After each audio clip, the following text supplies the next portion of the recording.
Yeah. Oh, that thank you very much. Yeah, yeah.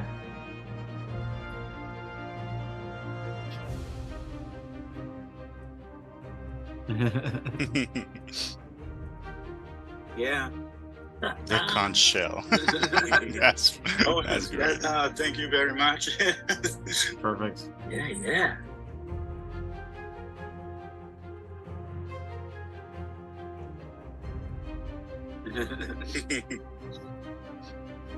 Yeah. Yeah, the conch shell. That's that's great. Thank you very much.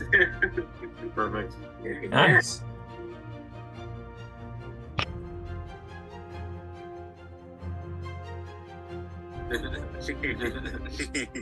I'll have you do most of the dice rolling if you're okay with that. Thank you very much. Even for the damage you Oh, take and all of this, so don't keep your dice at the ready.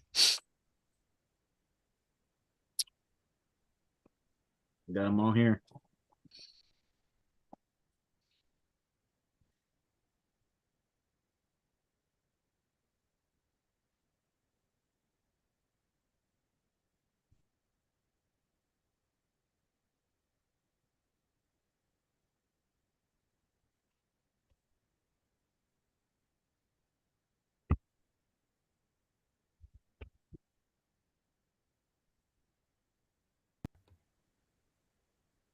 We are live. Hey, good evening, Luchadors. Tonight we are reunited to play a game of Crime Fighting Luchadors. It's a game I written and designed myself. It's about a group of super wrestlers who must fight evil masterminds, mutants, monsters, and all kind of mayhem that happens in uh, the um, the imaginary town of Muscle City. And tonight, I will be guiding our players through a brand new adventure called Mascara contra Mascara. But before I introduce the story, I will have the guests introduce themselves and their characters turn by turn. So maybe we'll start with you, Dave. All right. Well, I'm Dave. I'm the guy that runs this channel, Games with Dave. I'm excited to be playing tonight. This is my first time playing Crime Fighting Luchadors. So I'm super excited. So any new players out there, you'll stand to learn a lot about the game from me asking questions tonight. And I am going to be playing Inspector Gadzetto, the Luchador super spy tonight. And you will see his story unfold before your eyes this Viva. Wonderful. All right, Eric, you want to go next? Yeah, I'm Eric Willman, just a big fan of games and uh, glad to be here, man. And what about your character? I am playing El Blorto, a crime-fighting luchador who is a private detective and works kind of in a terrible part of town, often for terrible people, often on terrible cases where things go really horribly. Yeah, it's you're a sleuth. The archetype you're playing is a sleuth, right? I am, sir. Okay, great. Jason? All right. Hi, I'm Jason. I'm playing Giddy Starro, the Star. Actually, him and his agent Ziggy are aliens, and they got stranded on Earth about a decade or so ago. So he decided to use his amazing alien abilities to bring hope to the children of Earth, and solve crimes through wrestling, and just be a cool role model kind of guy in general. Yeah, excellent. All right, and Matt, what about you? Okay, my character is the Brujo Bandager. My archetype is a medic, I guess. During the day, during my non-luchador activities, I would be like a ringside doctor. Yeah. And otherwise, I'm running around with these people here and evening. solving crime and all that fun stuff. Great. Okay, so I will briefly explain how the game works, and after that, we'll have a little intro scene. As for you, feel free to ask any questions or to interrupt if you need me to repeat something or you don't understand my weird accent. Um, Okay, so the game is played. It's a simple 2d6 system. So you roll 2d6 and add any relevant skill bonus you might have. There's only 3 skills in the game: muscles, acrobatics, and brains. Muscles is used to lift, push, pull, throw, break, inflict damage, and attack with basic moves such as punches and kicks. Acrobatics is used to dodge, sneak, run, jump, climb, attack with advanced attacks called special moves. And finally, brains is used to learn, intimidate, persuade, charm, collect clues during the investigation scenes, and use various gadgets and tech device. So a skill check is made by rolling 2d6, adding the relevant bonus if you have it. And if you roll over 8, you get a success. Under 8 is a failure. And that's pretty much it. So yeah, I talked about the special moves. The special moves, each wrestler has a certain amount of wrestling moves. They can use their special moves by paying a certain amount of stamina points, and the stamina points are deduced from their maximum, and they regenerate, but at a very slow rate between the matches. The special moves they automatically inflict their damage, so there's no need to roll. So that's why they're better, and also they hit harder. But you can't use the same super move more than once per fight. So you have to vary your attacks to not make it stale, and also your stamina would deplete too fast if you use only your special moves. So you have to use them for special occasions. And there are two, other than stamina, there are other types of meta currencies. The first one is called the hero points. So hero points, each character starts with a certain amount of hero points. And when you want to use a hero point, you just add an additional dice to your dice pool before making any type of roll. And the third dice gets added to the total amount, so it gives you pretty good chance to succeed at whatever you're doing, of course. And hero points don't regenerate in games. Once you use them, they're gone, except when you roll double sixes during any dice roll. That's you've made a critical hit, and that generates an additional hero point for your character. You can't use more than 1 hero points for a single check, so only one at a time. Other than that, you have also the resolve points. The resolve points function a little bit like a luck in other RPGs. That means that if you make a dice roll, and let's say you rolled a 7 and you needed a 8, so you can just deduce one of your resolve points and add it to the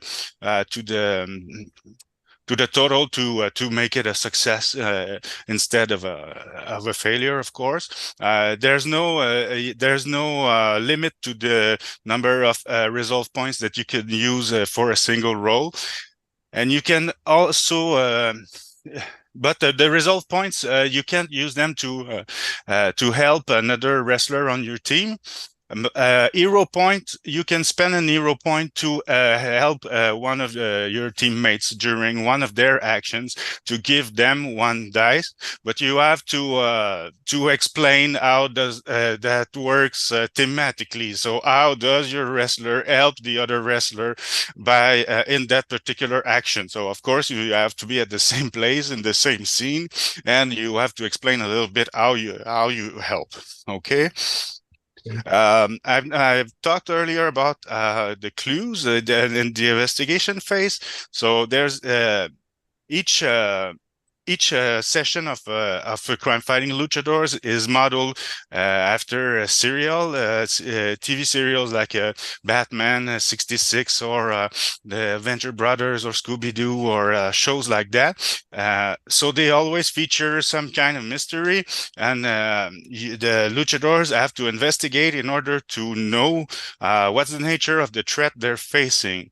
What's the super beast at the end, the big bad villain that they have to face. And thematically, that represents the fact that the more the luchadors learn about their enemy, and the more efficient they'll be when they have to fight it, right? So in order to do that, you have to, there will be investigation scenes during which character can do several, try to acquire different, try to collect enough clues to beat the super beast. And these clues can be, will be very helpful during the final fight. I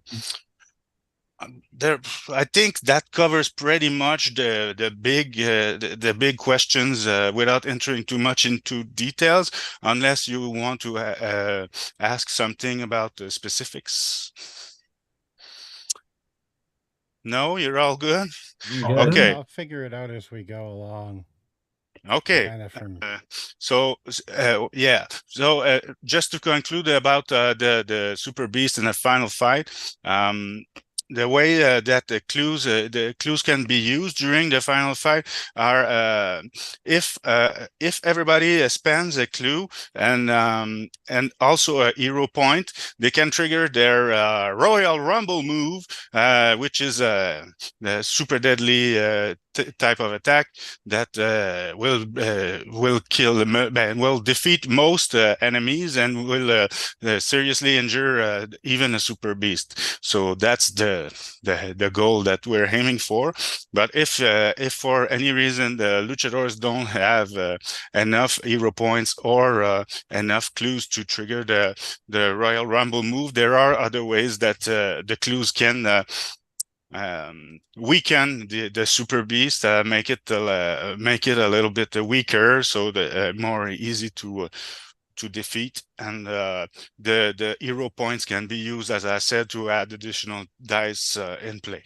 So that's pretty much it. All right.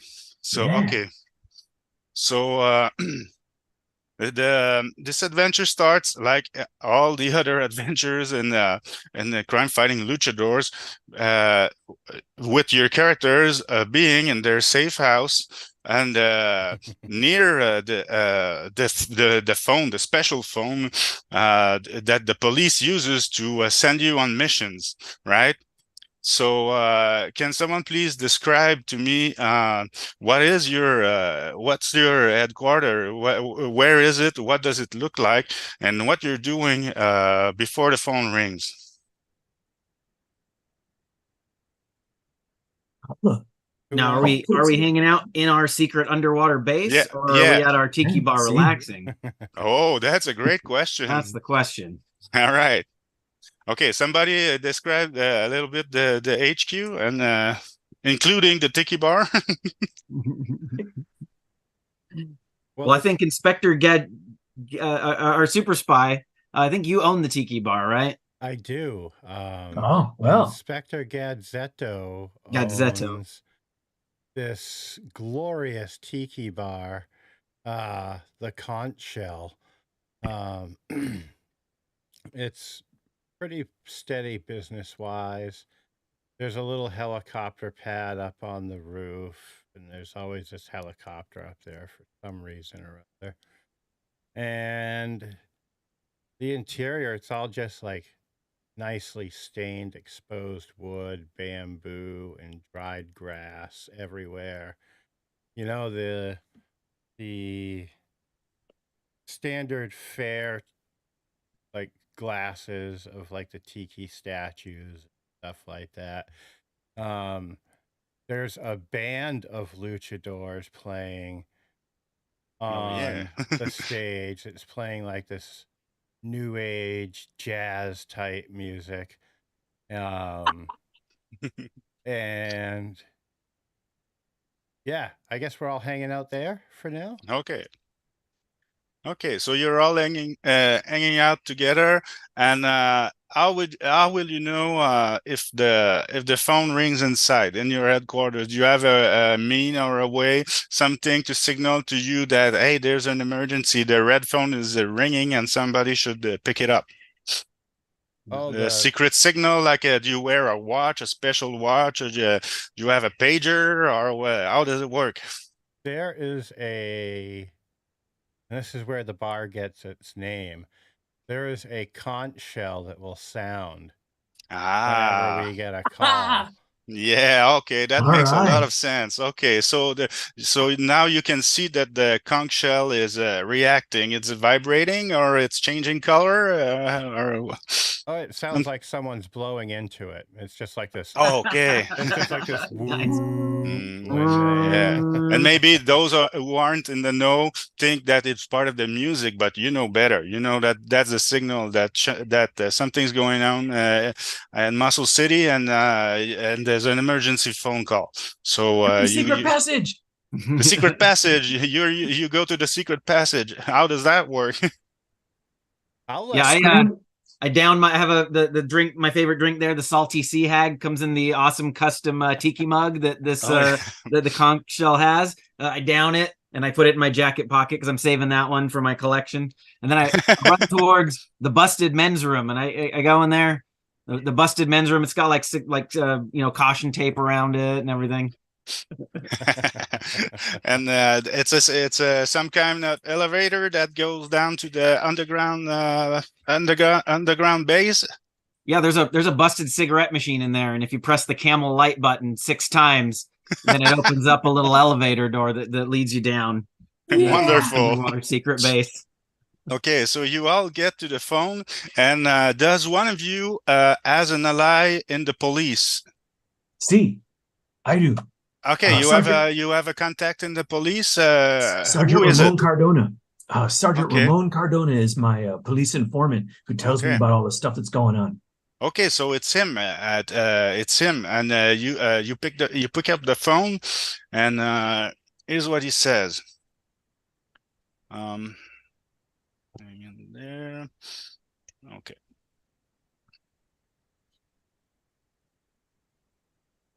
Okay, so yeah, he tells you that the commissioner himself wants to talk to you right now, and to be discreet, if you're with the persons that are not members of your team. What's your team name, by the way?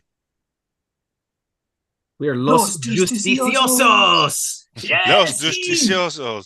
So okay, so he briefly asks you, are you safe? Can you talk?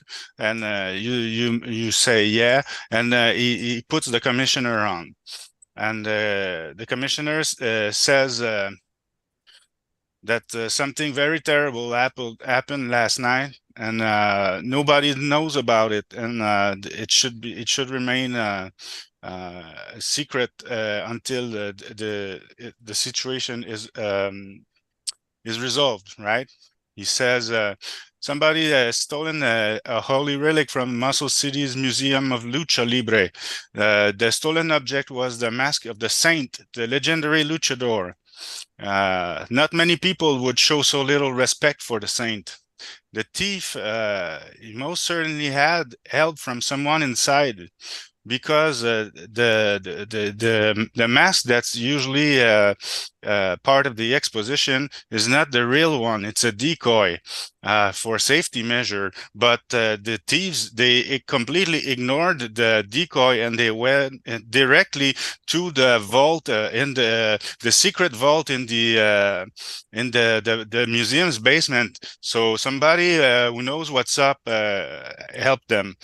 And he says I've rounded up all the staff members that would present at the moment of the burglary, and they are under surveillance and they can't leave. So you should come to interrogate them and maybe look at the crime scene. We really need your help right now, and it's very important that we resolve this quickly before the public learns about what happens, because you know how important this mask is for everybody in Muscle City.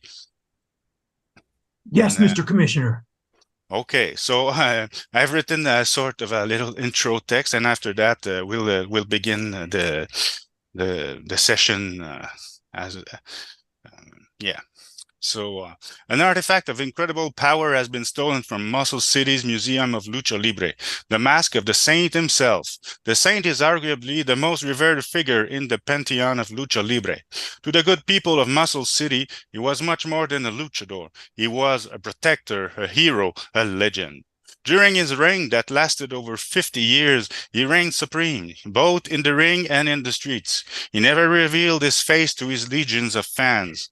Only members of his close circle and the mortician that took care of his body after his passing knew his true identity. Legends say that his iconic silver mask is imbued with the strength of the saint, and that whoever wears it gains incredible abilities. Needless to say, every single luchador in the world dreams of donning the mighty mask, but very few of them would dare disrespect this holy relic by wearing it without the consent of his famous owner. Even fewer would consider stealing it, knowing how well guarded it is at all times in Muscle City's Museum of Lucha Libre. And the number among those who would actually try is next to nothing. Unfortunately, someone did attempt to steal it and pulled it off. This crime can't remain unpunished. The mask should be returned to the museum where it belongs. The creeps who stole it should be put behind bars where they belong. This is definitely a job for the Crime Fighting Luchadores. Pinche barbaricos. Can I say pinche? Okay. All right. See, well, do we want to pile into a car? How get there? I got a car. We got a helicopter, I heard. Yeah, you have an helicopter on the roof. It belongs to Inspector Gazzetto, or any other way you want to travel. Of course, you don't. Can four person get inside? Yeah, you can be four inside the copter if you want. Yeah, I think it's like one of those glass-bottomed helicopters, like in Batman '66. Oh, yeah. Fully like a bubble shaped a little. Yeah. Yeah. Okay. There's not enough room in the copter. I'm okay riding on one of the skids while we just dramatically hang on to the side of the copter while we ride. Yeah. Okay. Right. And you can have a non-lethal weapon,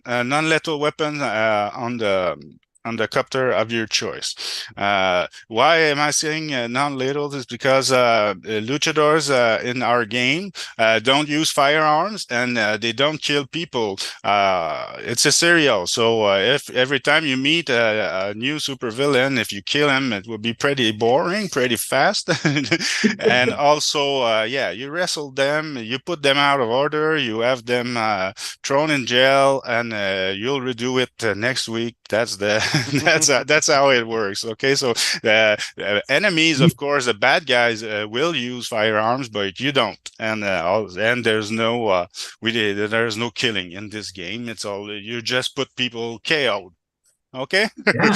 So Okay. do you have an idea, any of you, for or Dave first, of course, because it's your copter, but what weapon does what non-lethal weapon does Inspector Gazzetto add install on your chopper? What does the crew think of a tranquilizer dart gun that's rigged up to the front of the helicopter?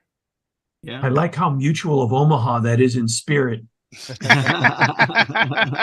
Yeah. I remember those guys flying that copter over in Tranquilizer, darting the gazelles from up there. So yeah, I like it. I thought you would go for a net or something like that, Yeah. but a trank gun is fun. Yeah, I love it. Okay, so um, Mustafa says we should do a net gun. a net Oh. gun. I was thinking like bolo launcher, Yeah. Oh, I like That's that. good. nice, Yeah, nice. let's do the kind of a bolo kind of a launcher net instead. vibe. Yeah. Okay. So have somebody roll me a d6 to see if you have a random encounter on the way there. Got it. Jeez, I all got right. 3. You got 3? Okay, no, you're good for now. Did you bring anything special with you? Do you have a trinket, a special object, one of your assets that you want to that you always take with you on missions, or anything special that you want to mention now? I got a couple of things. Yeah. Yeah, I got a trench coat and a magnifying glass that kind of fits in with the whole spirit of my private eye methodology of crime fighting. And so I want to make sure I bring both of them. Excellent. Yeah. Anything else? Yeah, I got a couple of assets. I mean, I do have a guitar. I'm not bringing that with me on the mission. I left that back at the secret base. But I have some brass knuckles just in case we're, keep those in my back pocket just in case. I got cool shades. I got a VIP card. I don't know what it's to, but it is a VIP card, maybe just anywhere in Muscle City. And I do have a grappling hook. So since I'm hanging on to the side of a helicopter, I might, just kind of have my grappling hook at the ready just in case I slip or something. All right. So when you arrive near the museum, we can see that it's very early in the morning, and but it's already quite a hot day. Sorry, I want to open another window, and I'm having problem with it. Well, okay, I'll go by memory then. Yeah, okay, no. Yeah, my computer is lagging. Okay, sorry. Yeah, it's going to be a very hot day. It's early in the morning, but the cicadas are very loud, and there's steam rising from the concrete. There are few cars in the parking lot outside of the museum, like 6 or 7. And there's a police officer dressed as a civilian who's smoking in front of the front door. Where do you land your chopper? Maybe we go right in the parking lot. Okay, yeah. I drop it right in the parking lot. Okay. So you can see that the police officer he walks to meet you, and with a very fast pace, and he has a grumpy look on his face, and he looks at you and says, "Hi, you're all in costume? Of course, you're wearing your costume, your masks." Yeah. And he says, "Yeah, well, talk about being discreet." Yeah. Okay. Yeah. 7 in the morning in a chopper dressed as. Okay. Well, never mind. You're here to help, I guess.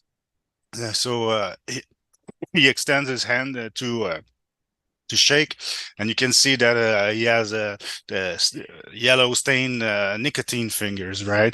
And he seems pretty shaky, but he tries to hide it as best as he can. And he introduces himself. He says his name is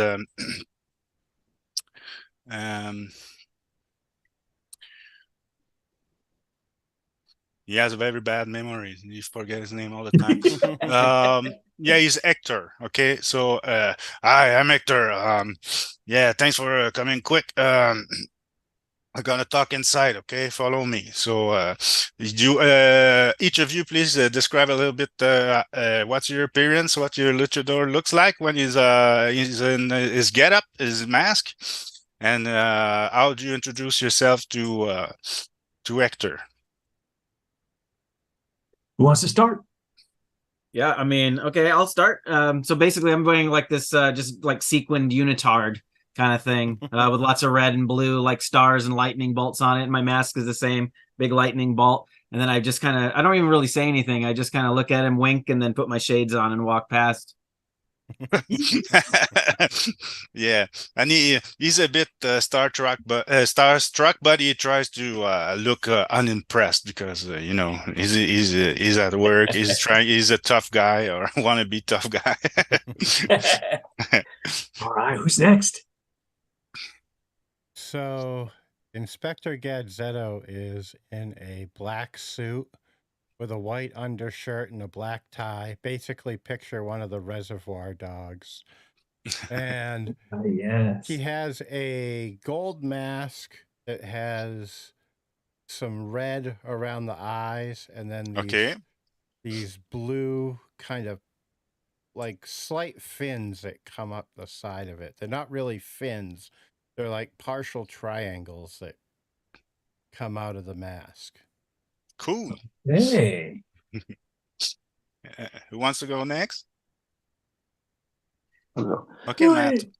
Okay, so the Brujo Bandager. I got the long boys on. Don't believe running around in these, underpants looking things. Got the knee pads on. I got the high boots laced up. Say it's kind of got almost like a paramedic color scheme to it.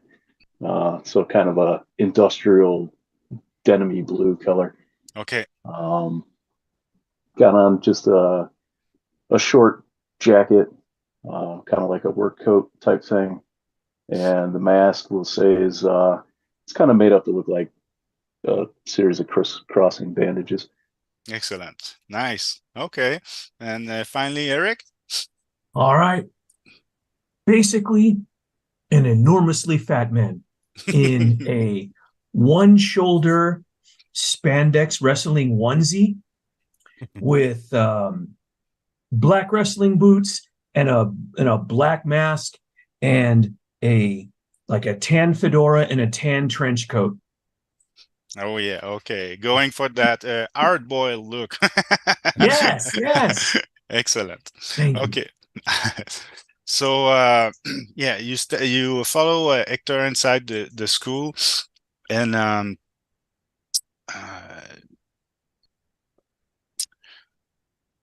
he asks you once you're inside and the door is closed on your back.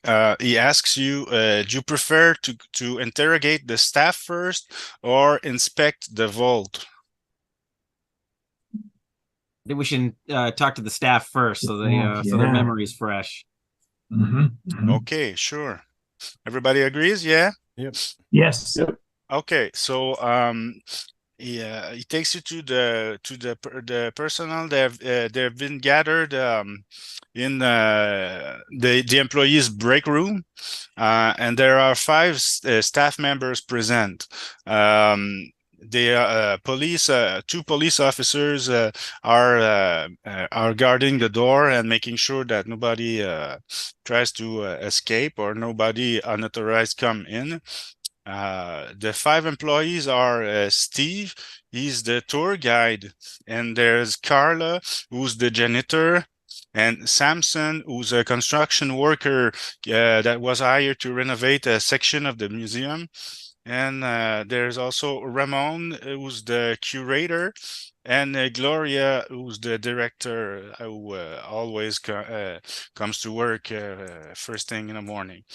So they're all waiting for you. There seems some of them are in shock. Some of them look impatient, and they want to get out of here, and they don't understand why they're being held as suspects, and they're nervous and exhausted. So which person, do you have any questions to ask to either the policeman, or do you want to start interrogating someone in particular, or what are you doing from here? To go first. You're the detective. Okay. I think we should start out with Hector.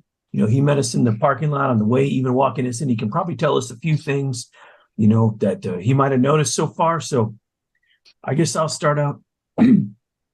Okay. And Hector, what's the situation? Do you want to talk with him in front of the suspects, or you want to talk to him in private, like before entering the break room?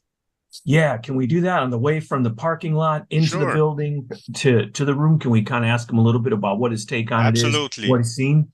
Absolutely. Does the rest of the team stay with you, or do they go on and start interrogating the suspects? How about it, guys? Yeah, I'll stick with you while we maybe get the down low from Hector. See if he's got any insights to give us some direction here. Okay. Ooh. Okay. Cool. So, what do you want to ask El Blorto? Hector, what have you seen? And looking at the barbaticos that stole El Santo's mask, what do we know so far? He says, "Well, I wasn't here last night. They called me. This morning and said it was pretty urgent. So I haven't talked to anybody yet. I was just they just put me in charge of guarding the door and said that nobody else but you luchadors should go inside.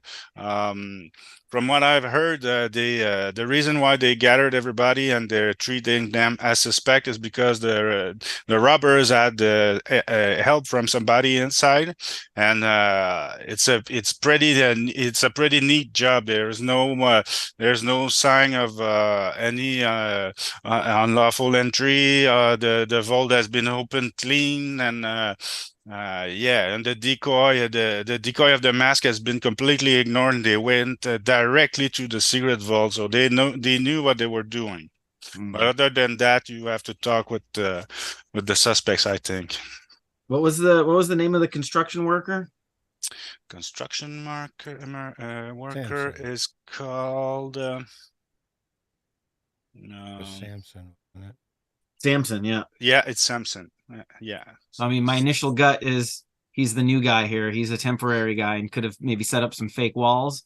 Do we want to separate everybody and kind of ask each person who they think? You can proceed if that's the way you want to do it. They will absolutely accommodate you. Yeah, like split them up before we start interrogating them as a group. That's a great idea. Good call. Okay. So, what do you want? What do you want to ask Samson? How long has he been working here at the museum? Oh, just about 2 weeks. I mean, yeah, it's only a contract. When you work in construction, you move around a lot. There's an outside wall, and that's starting to leak, and it's become very damaged by the water. So we had to completely redo it. And now that we're inside, we found inside the walls we found electrical problems, and you know how these things work. Yeah, the job is taking longer than expected, and yeah, I come here every morning for about 2 weeks. Yeah. But I had no idea this was what has been stolen or what's going on inside. You know, I'm just here to work on the building, not what's inside. So you don't even know what's been stolen? Well, now I know, because the way they ask these questions, and the other people, they started talking to me, and yeah, I think it's the Mask of the Saint, right? But I have no, I didn't know before the others told me. And to be absolutely frank with you, I don't really care about art or Lucha Libre that much. We all in the room together, or I know. Or Can't is it believe just it's just Giddy Starro here questioning him? Hey, puppy. Oh, hello. Yeah, are we together or split up right now? That's for you to say. Oh, I'd like to be there if I can. Is everybody all Yeah. right with that? Yeah. Yeah, sure. Yeah. All Okay, right. so you can see that he seems more he seems more bothered by the situation that trying to lie, but that can be also an act. You don't know. What do you want to ask, El Blorto? Well, I want to try. Having heard his side of it, how he describes, how long he's been here, what he's been doing, how he feels about the whole thing anyway, I just wanted to see if I got any kind of impression from his body language and his demeanor as he said it. Did he seem like he was telling the truth? I was thinking I would try to make a brains check to, Sure. represent maybe my insight onto this, maybe experience questioning people. And I happen to have the keyword detective that grants advantage when I'm attempting to collect clues using my brains checks. And I'm hoping I might be able to kind of apply it to this. Absolutely, yeah. So you can roll 3 dice, keep the 2 best ones, and add any brains bonus you have, and tell me the total. Scars, 2 6s. Oh, okay, yeah. Well, you also gain a hero point because you've made you've made a critical success. So no, you can see that he's not lying. He's just he doesn't understand what's going on, and he was just here to do his job, and he's getting a little pissed that he's late on his work, and he doesn't want to be involved in this at all. And also, he kind of thinks that it's a bit weird that luchadors are asking him questions right now. All right. Since that's my thought, so I won't say anything. You can rule him out. He is not the person you're looking for. So that leaves 4 other suspects. All right. Who do you want to interrogate next? And also, are you still doing it as a team, or do you want to spread out, or do something else, or interrogate multiple persons at the same time? Just tell me. Let's do it as a team. Yeah, and I think we let the rest of them sweat. Like, they see the other people getting called in one at a time, and they're like, ugh. Hopefully, like when I have one last question for Samson. Yes, he's only been there 2 weeks, but has he seen anyone coming or going? Like in any odd hours that he didn't expect them to see them there? Oh, that's a great question. Okay, roll a d6. If you make 4 and over, he's seen something, and if you it's 3, no, he hasn't seen anything. I only got a 2. Sorry. Yeah. He says, well, I was the wall that I'm repairing, that I'm working on, is on the complete opposite side of where the exposition and the vault are. So no, I didn't see anything. And also, it's quite dark when I get here. It's hard to see. There's not there's not a lot of movement too. So if it would pass by me, I would have noticed, but I don't think he did. Hey. All right. Thanks, Samson. Yeah, you're welcome. So yeah, you choosing who you want to interrogate next? I think we should talk to Gloria next, where she's the first one in the morning. Yeah. Okay. Yes, Gloria. Yeah, her full name is Gloria Suarez. She's the director. She's been the director for 10 years, over 10 years. She's a corpulent woman in her late 40s. She's wearing a power suit with giant shoulder pads, lots of plastic jewelry, too much makeup, too much hairspray, and too much perfume. she's very polite, and she says, "Yes, thank you for coming so quick. I'm glad you're here to help. The police seems a little overwhelmed right now, and yeah, I'm sure they explained how important it is to resolve this quickly and to protect the public from reacting badly, and also that wouldn't be too good for the image of the museum, and we don't want people to start thinking that they can come here and steal our precious relics and our precious um, part of the exposition. So yeah, well, I'm glad to help. What can I do for you? Do you see anybody suspicious around the building when you got in this morning that you don't normally see? No, everything seemed to be just like usual. We only noticed that the vault was open and the mask was gone, and security guard was dead near the vault, the open vault, the empty vault. When the next security guard arrived, and he was there to take the next shift, and that's him who made the grisly discovery.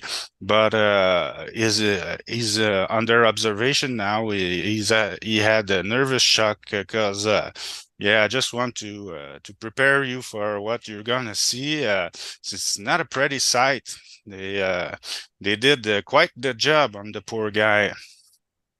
So yeah, but other than that, there was no sign of unlawful entry, and everything seems to be in order until that security guard of the next shift he came face to face with the situation. So that's him that informed me. And the body's still here at the museum? Yes, it is. The yeah, you should have a look at it, of course, but yeah. So no, I didn't see anything, and I didn't want. I don't want to go down there if I'm not forced to. It's already pretty unnerving to me, this situation.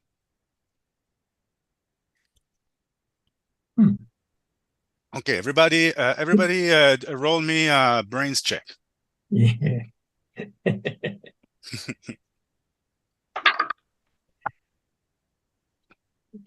only got 5, so 5 is a miss.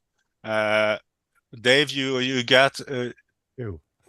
you got a 2. Oh, you got a critical miss. Okay, that's well, in this particular matter, it doesn't really have any consequence. Yeah, let's say you lose a resolve point. Okay. So yeah, those of you who succeeded at the brains test, you notice that Gloria seems pretty nervous. She sweats a lot under her makeup, and she plays with her hand very much, and she's very nervous. But you don't know exactly if it's because she fears for her career or reputation, or is there something else that she's not telling you? Me amigos, can I go in on her next? Sorry, Please. What is Gloria's last name? Suarez. Suarez, thank you. Yeah. So Mrs. Suarez. yes. This heinous, hideous crime was committed by men who had no issue getting into the building. There is no breaking. There is no entry. They walked in here. Yeah. And you, presumably, are the person with the keys. Well, I'm not the only person with the keys. I mean, yeah, I have keys, but a lot of staff members have keys also. They don't have keys to the vault, though. They have to know they have to know the code, and very few persons have that. But apparently, somebody, yeah, they had help. That's for sure. But I mean, the security guards, they do have the keys. They lock up when the museum closes, and there's always security inside the museum, so they have to come in and come out when necessary. So they have the keys, and the curator has the keys too. Yeah. Other than that, we're the only ones. The other staff members, they arrive later, and after it's already open. Um, the curator has his own keys also, because you know, he has to inspect the state of the exhibitions often, and he plans the next one, and walks around and look at what he wants to do in every room and all that. So yeah, everyone here can easily come in and out. But not everyone here has the vault code, though. That's right. Exactly. Who does have the vault code? Well, I do, and I don't know, maybe thieves have their ways that we don't understand. I mean, they could have put a spying device somewhere, or maybe they have a special device to that can open the vault. I don't know. I'm not a thief. No one else on your team? Who else on your team has the vault code? Just No, you? they don't. Yeah. Interesting. And she seems more and more agitated. Interesting. I think we should press her a little harder. Who else has got a question for her? I do too.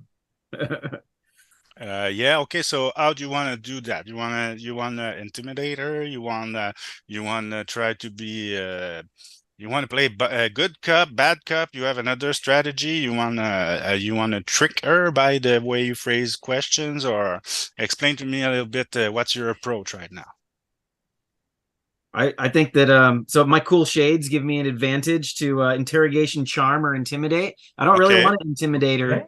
I want to actually charm her. I want her to feel safe. You know, there's crime had happened, and there's a bunch of weirdos in well, maybe not to her weirdos, because this is the Museum of Lucha Libre and we're all luchadors.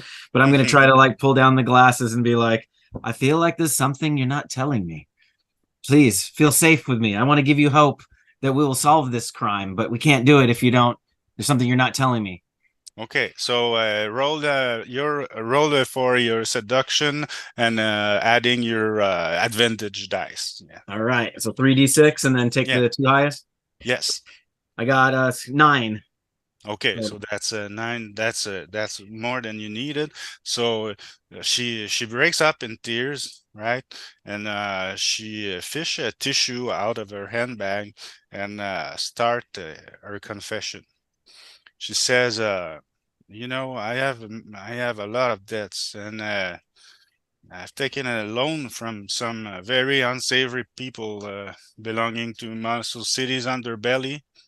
And you know, the museum is not as popular as it used to be, and I don't want to lose it. And I was too ashamed to admit that we were in trouble, and I made wrong choices.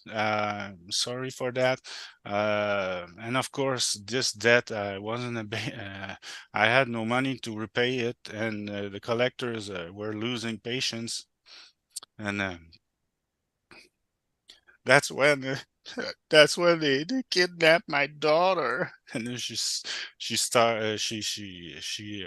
burst in tears, and she says that yeah, they kidnapped her daughter, and they realized that they were not getting any money out of her, so they asked her to reveal the combination to the safe, and once they were away with the mask of the saint, they would she would recuperate her daughter, and they would leave her alone and forget about her debt. So that's what happened.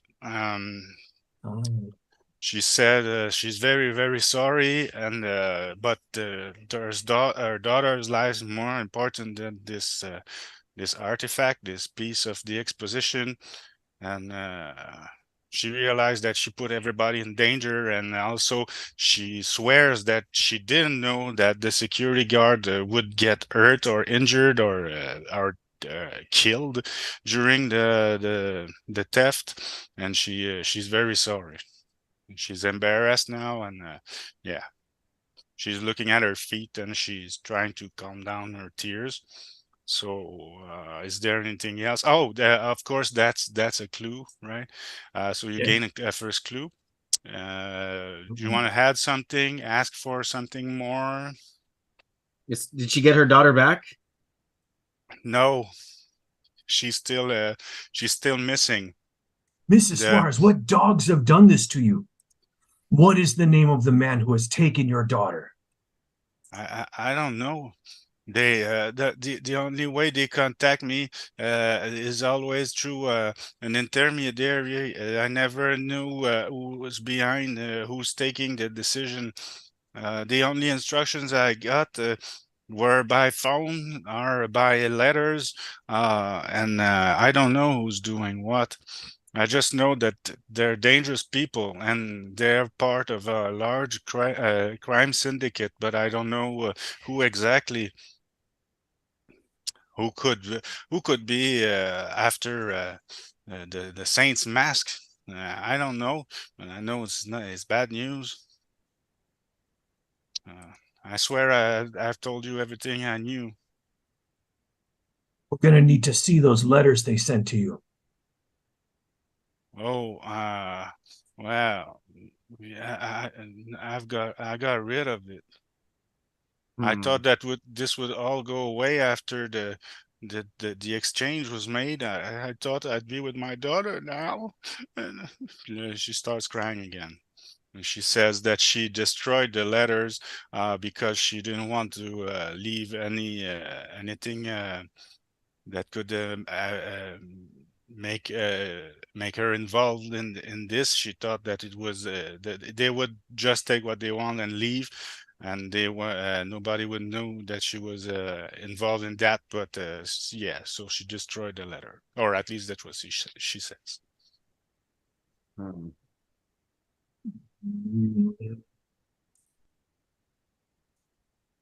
Interesting. Man, out of character. How do the rest of you guys feel about that? I am filled with the urge to body slam this woman, but it is really probably not her fault. I feel that is perhaps being a bit harsh. But she destroyed the letters. Who does that? I'm gonna give her a very sincere hug and thank her for her information. And then I'm gonna grab her by the sleeve and say, Officer Hector, take this woman away. Yeah. Yes. She's got to pay for her crimes. We'll get your daughter back, but the death of the security guard is on your hand, and one of Muscle City's most valuable relics. Okay, so the police officer Hector, he takes her away, and Gloria, she looks a little baffled. She wasn't expected for it to get to turn this way so quick, but past the surprise, she follows the cops, and she's led outside, out of your sight, and now the other suspects start complaining, and they say, hey, if she was the culprit, can we go home now? I've had enough of that. We're not suspects anymore, right? Can we go now, officer? All of you. I'll come out there and I guess, I don't know if it's worth making a dice roll, but I will definitely consider perhaps suplexing one or two of them in front of the others, just as a lesson. Maybe just an Indian burn? I'll allow it. Okay. Okay. All of you will get your chance in the room. Okay, so the police, the other officers present. They say, yeah, well, do you still need them? They don't let the other suspects go away right now, but they ask you, do you still need them? Should we free See, them, or do you want no. to their coordinates in case you need to talk to them later, or because we got all that written down. All right. We should talk to them now. We have them right here. It saves us having to drive around town. They're like right here. I could Indian burn them until they talk. Sure. Okay. Okay. Do you Let's all get in agree? there. Do you Bring want 'em to in. interrogate the other suspects as well?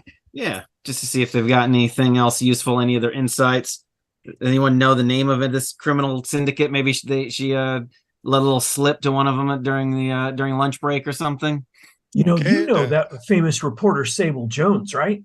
Yeah, that's She right. might know, as an investigative journalist, who the big, the big crime lords are that we might go after. We're definitely on the same page. That was something I wrote down, that after this I would try to get a hold of Sable Jones to see if she'd heard any crime, any big crime syndicates in activity lately, or heard about any crimes. Okay, great. So I got a guy I'm going to call too.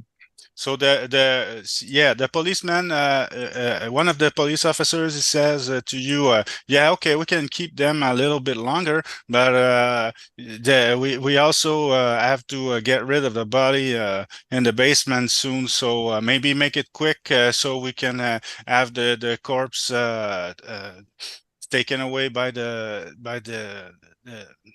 morgue, and you can catch up with the bad guys after. Can we have them just bring everybody else in real quick? Yeah, you can interrogate Is that okay them with all everybody at the else? same. Yeah. Okay. Sure. So How the many we got? remaining. Who's coming in? We already talked to Samson, so I think that just leaves Ramon, Carla, and Steve, the tour guide, janitor, and the curator. Exactly.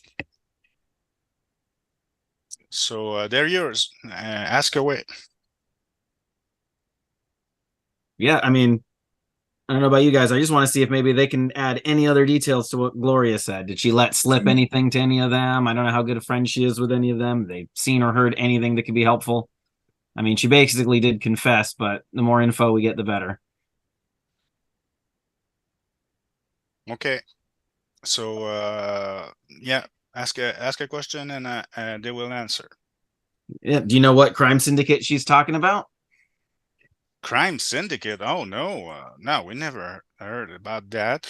Steve, the tour guide, is like, no, what? There's crime involved? There's criminal gang involved in the museum business now? Oh, okay, I guess no, nobody has ties with the criminal syndicate here, at least not me. And Ramon, the curator, he's very quiet, but he looks at you with a kind of a perplexed expression on his face, meaning, yeah, I'm a bookworm. I don't really fit in with this crowd, but he tries to be polite, but he says, no, I'm not here, and I'm mostly yeah, I live a very quiet life. I want no trouble with anybody else, and this is very stressful situation for me right now. Ah, sir, you might be best able to speak to what would draw a criminal element to desire this mask. Ooh. Well, from what I've heard, the mask is he's supposed to grant very powerful abilities to the one who's wearing it. They say, wait a minute, and a bit written for that.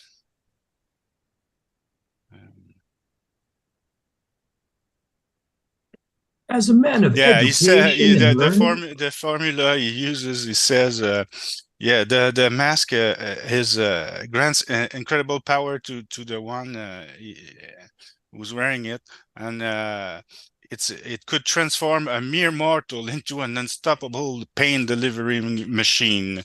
So yeah, of course, everybody who wants to wants to become a very powerful wrestler or a very powerful criminal can use its power for their own purposes. And if it's a criminal, well, it means bad news, right?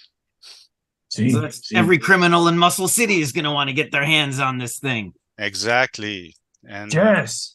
yeah, I wish I could help you more, because I'm not gonna feel safe for as long as you don't bring the mask back, and it's not sitting in its right place as it should be. Yeah, I'm sorry, but if I think of anybody if anything else at a later time, I will make sure to inform the police. Oh, Right. also, I want to give him my card. Listen, if Mhm. you do think of anything, you call me here. Great. Okay. Cool. So he takes it and he puts it in his wallet and Did Carla say anything? Not yet. How does Who? she look? Carla? Yeah, Carla, yeah, she seems pretty bummed out right now. She has a kind of a defeated look on her face, like she's very she finds the situation very, very stressful, right? And she says, "Oh, yeah, guess who's gonna have to clean that up now?" Yeah, it's not a fun job, but most of the time, I mean, I've worked in worse places. Hotel rooms are fucking disgusting. But yeah, now I have a crime scene to clean after you guys leave, and also the guy who got killed, he was a friend of mine, so that's why she's very sad. At least that's what she says. So Man, the security guard who got murdered, who was working during the robbery, uh, he was a friend of hers. And yeah, she's very bummed out right now. I feel a kinship with this woman. My my tia Nancy was also working in the hotel industry. I Okay. give her from inside of my trench coat my own personal fifth of tequila. Oh, And you will need this more than I. I am so okay. sorry. Okay, so she takes it and she thank you briefly with a nod, and she untwists the cap and take a little swig, but she doesn't close it back, and she looks at you like, "Is it okay if I take another one or a longer one?" It is for Okay. you. You deserve it. So she takes a longer swig, and she seems very grateful and it seems to calm her a bit. And she says, "Yeah, Hank, he was a good guy. Never did anything to anybody. He lives alone with 3 cats, and he's a cool guy. And yeah, we were supposed to go on a date." And yeah, I don't know why they have they had to kill him. I mean, yeah, I guess it's part of the job, but yeah, there nothing ever happens here, so yeah, she's very sad. I don't know if you've used Desesperando. We'll find the one who did this to Hank. Well, if you don't, I don't know who can. So yeah, I have faith in you. Who will take care of his kitties? Yeah. Good question. A great question. Who will take care? Man, Yeah, well, they end up in the underwater lair. It'd be I like think a it's time, giant fish gentlemen. tank for them. They're welcome. It's okay with all of you. Yeah, Cool. Should we go downstairs and see the remains of the day? I think so. I think we All right, let's do it. can we ask Steve one more question Oh, before yeah. we take off? Yes, please go Okay. on. Yeah. So, Steve, you're the tour guide here.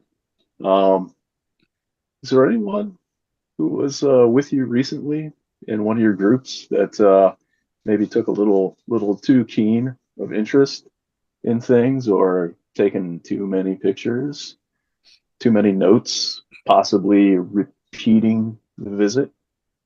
Okay, that's a great question. Okay, I'll roll for it. He says, yeah, well, there are a lot of weird people coming in and out of here. It's Muscle City. um, but yeah, there was a very large guy, super tall, and he didn't talk, or he didn't want to talk. He just grunted. And I kept asking why wasn't he following the rest of the group, and he didn't.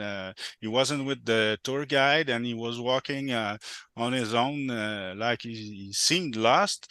But every time I asked him if he was looking for something or did he need direction, he just grunts and keeps walking like I didn't exist. So that was like 2 days ago. But yeah, he was a really tall guy, really large. That's the most striking visitor that I've noticed in the last week. Interesting. Hey. So was he normal looking, or did he not have a mask on? He didn't have a mask on, and his face was he had a lot of scars. Yeah. But we live in a city where there's piñatas attacking people and goblins and undead, and so what's weird? Yeah. Yeah. Fair, very fair. Good point. I'm going to ask Carla, and Carla, feel free to say no to this, but I don't know if you want to come with us to the vault, pay some last respects to Hank, and maybe also tell us if there's anything out of place in the vault. You probably know this place better than anyone else that works here. I understand if it's uncomfortable for you, though, and you don't want to see this. So No, I don't want to see his corpse. She thinks she thinks about it for a second or two, but she decided that it's too much for her. fair enough. She knows that she'll have to clean up after and she doesn't want to see him like that, so she declines your offer. Okay. I'm sorry. I'm sure somebody else will identify him for you, maybe a family member or something. But I don't have the force right now. All right. Fair. Should we go check the vault? Yeah. Yes. Let's do it. Time to let the Brujo Bandager shine with his medical knowledge. Okay, great. So here's what you see in the vault. So, well, first of all, you have to go down the stairs to the basement, and the vault is not a part of the exposition, of course, and it's a secret place. And you have to go through a huge storage room first with wooden crates piled up and things to dust the different the parts of the exposition. And there's also frames for pictures and cleaning products and everything that's helpful to maintain the exposition, ship or unpack or restore antiques and old stuff. And then once you cross this room, you arrive to the vault itself, and it's like a huge bank vault, right? And it's the door is still open, and there's no visible damage, just like Carla said, and the police too. And the corpse of the security guard lies near the vault. He's still on the floor, and his head was crushed. Somebody apparently stomped him to death. and he didn't even got the chance to unsheath his pistol from his holster. He's like, he was reaching for it, but he didn't have time to even pick it up. So maybe it wasn't. Maybe it was somebody he knew, or he got caught by surprise, or they sweet talk him first, or you're not sure, but he probably let them very close to him before it turned to a fight that he lost in a very, very painful way. Amigos, I have a suspicion. This looks like the work of an electric Frankenstein. Could be. I think this, for Steve told us about a tall, large man with scars all over his face. Yeah. And here we see a man with a crushed skull, stomped. This is the mark of the Frankenstein. Okay. Make a brains check with any bonus you might have. Can I use my my magnifying glass? Grants advantage for finding clues on crime scenes. Can I use that Absolutely. too? Yeah. Okay. Now's the perfect time for that. All right.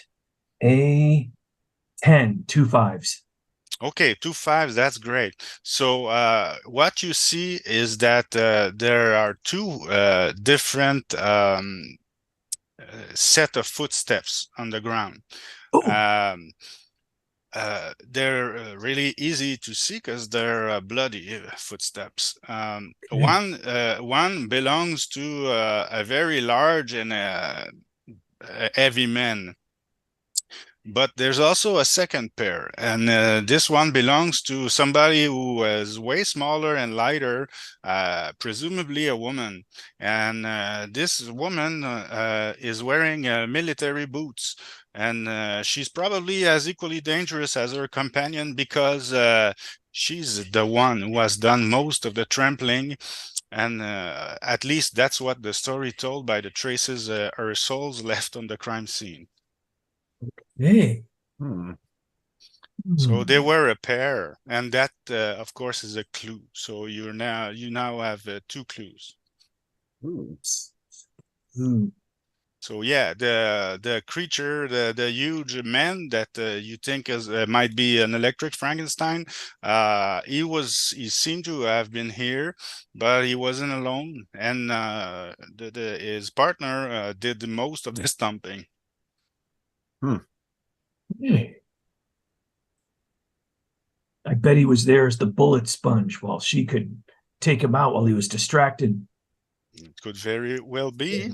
That is my theory. So okay, so El Blorto he finds this clue while looking at the crime scene itself.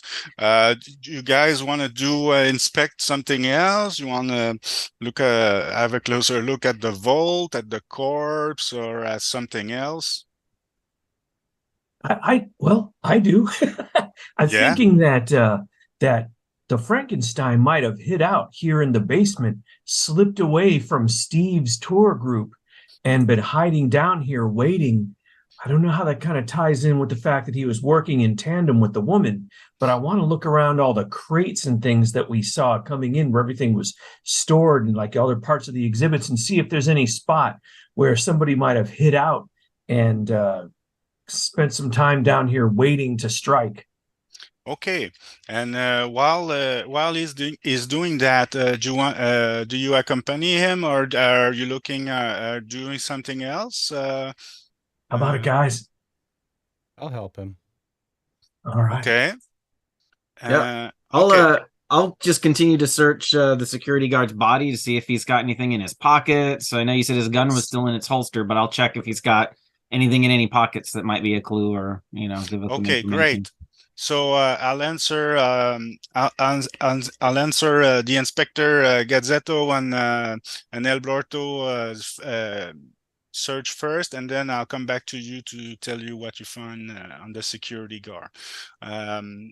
Okay, so do you have a special gadgets, Inspector Gazzetto, or something you want to use for investigating the crime scene or further? I have my X-ray goggles. Okay. Cool. Holy Nice. cow. Sure. So I slowly bring them up to the eyes of my mask, Oh, yeah. mhm. and I start looking around through all these crates. I'll make sure not to get in Oh, his way. Stand behind him. okay. Well, you do your investigation check, and the X-ray goggles are they just do they procure um, a bonus on any type of dice roll, or they're just like X-ray goggles, and we decide what they do? I didn't make a note of Okay, anything like so that. okay, I so don't I'll see tell anything you. in the PDF about it. I just Okay. did a find, and there's only one mention of it is under the super spy Well, character. anyway, we know how they're supposed to work, so that's what we're gonna. Okay, so you look through the crates, and you see what it seems to be usual exposition stuff. You stuff that belongs in a museum, like statues and pictures and frames and things like that, and all artifacts all wrapped up and bubble wrap and things like that. But when you look in the direction of the security guard, Hank's body, you see that he has something folded inside his pocket jacket, and you see it very clearly. So sorry, yeah, and Giddy he's crouched over him, and he was about to search him. So you say, "Hey, look in his inside jacket pocket. Yep. He has a piece of paper folded in there." So I'll read you. I'll read you what you what's the content of the letter that you find inside his pocket. Yeah, it's a folded sheet of paper. It's a handwritten letter, anonymous, and here's what the letter says. Hank, we've known each other for over 10 years. That's why I ask you to trust me. Please don't question my motives. Simply do as I say, and everything will be quickly over. Some shady people will come tonight and order you to open the vault so they can steal its content. You must obey them. Don't try to be a hero. Don't put yourself at risk. These individuals are extremely dangerous. You stand no chance against them. Give them what they ask for and let them leave without trying to stop them. The sooner they are far away from the museum, the sooner we can all go back to our regular lives and nobody gets hurt. You can't call the police, and that's all capital letter, and the underline, It says after that, if you try to alert the authorities, they will know and get angry. If that happens, innocent lives will be lost, and you will have to live with the guilt of knowing you could have easily prevented these tragedies by listening to me. Once the storm has passed, I will explain to you what I cannot explain now. I will answer every single question you want to ask, but now's not the time. Now's the time to be humble in the face of danger in order to protect the people around you. So that's the content of the letter, and with what you know so far, you can probably guess who wrote the letter. Yeah, Was written Gloria. by Gloria, obviously, and for what reason exactly Hank didn't agree to collaborate all the way, or maybe he did, and they betrayed. They were they already resolved to kill him either way. However, he acted when they show up, but it turns bad for him, and that's the letter, and that's a third clue, right? We need to make sure that Officer Hector has this letter because it could be used as evidence against Gloria. I like her less and less. Yeah, she puts a lot. She put a lot of people in danger by her actions, and she's a good. It's a good thing she's in jail right now. Yeah. So that's what you find.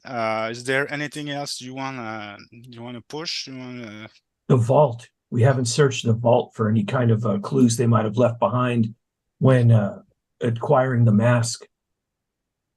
Okay. So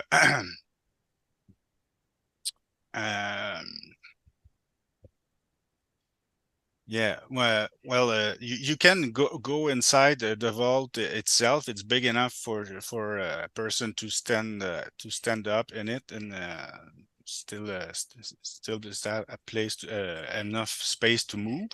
And if you do go inside, you will you know that it was open very without any kind of special tools. Somebody they were given the combination first, so and there are other kind of relics and other parts of the exhibition in there, but they're just art pieces and regular stuff. Nothing that the Super Beast is interested in, obviously, and nothing else has been touched either. Yeah, and also you notice that there's no bloody footprints inside of the vault, so the killing part it happened after they took what they wanted from the vault. So that's Hank at least helped him get in, maybe, or stood there while they did it, and then they killed him on the way out. Maybe they killed him when they tried out the mask. It sure looks that way. Yeah. Poor Hank. Yeah. Yeah. So Hank wouldn't have had the combination. Gloria gave the combination to somebody, so it could maybe be presumed that they would have touched the keypad. Yes, it seems very likely. Yeah.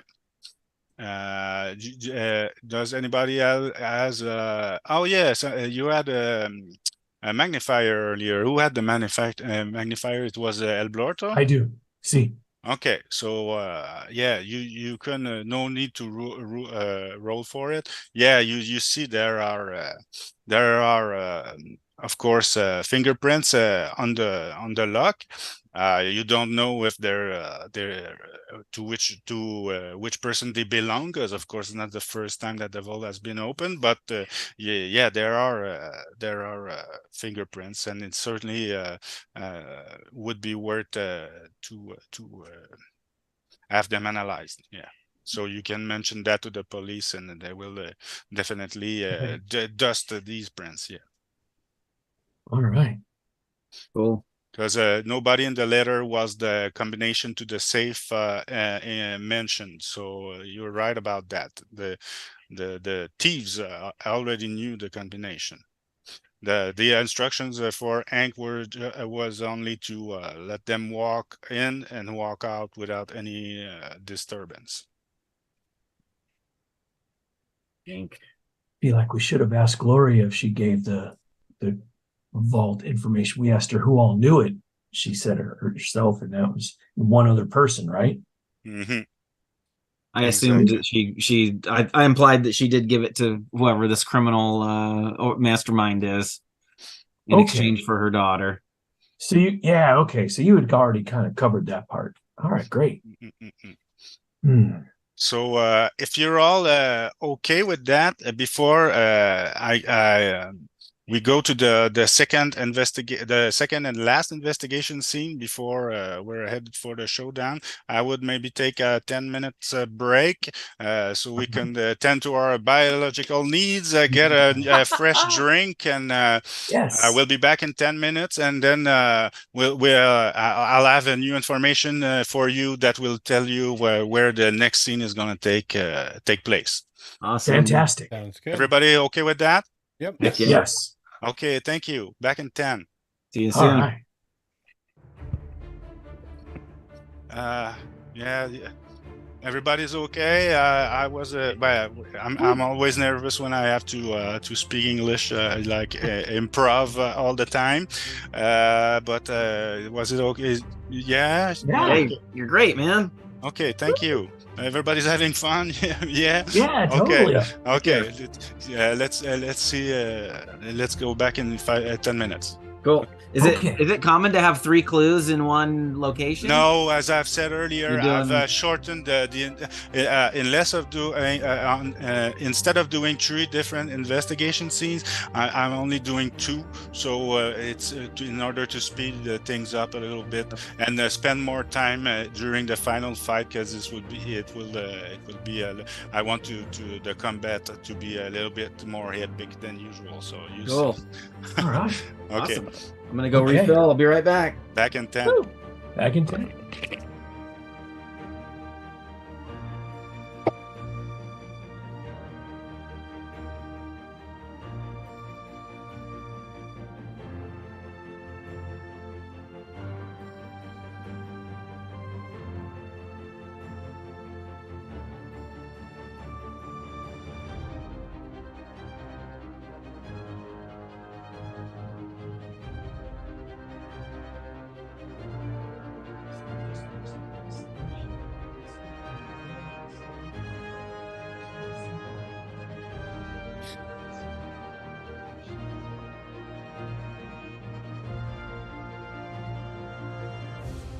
Oh, we have a 10-minute break for potty.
This is so fun, Martin. I love it.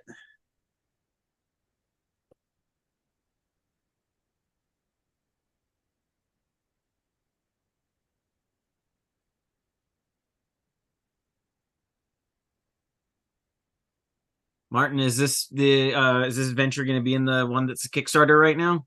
Yes, there will be two adventures. Well, the one we already played together is called Science Gone Wrong. Yeah. Sweet. And I suppose you recognize that from the illustration by Mustafa that it was gonna be the cover, because there's like a giant dinosaur and palm trees and a knight and a samurai and all that. So yeah, that's for the adventure that we played the first time.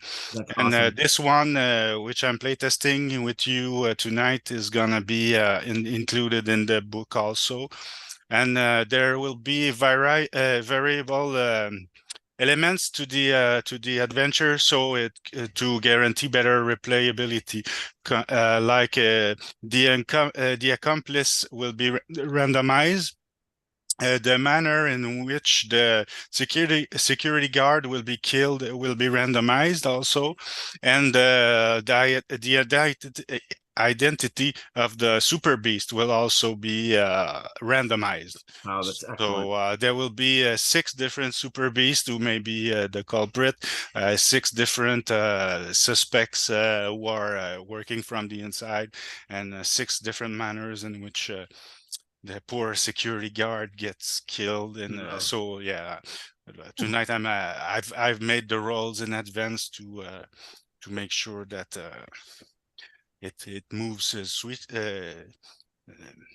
quickly to those, but you can replay it again and just make different choices, different roles, and have a different experience. Perfect. There will also be tips to customize the adventure and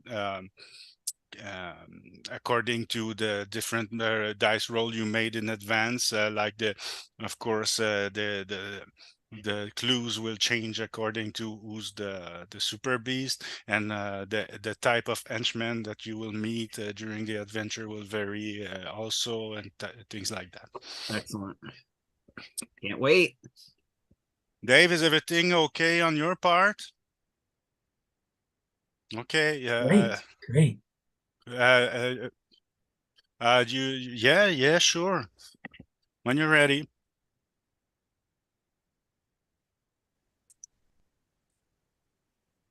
Hello. Okay.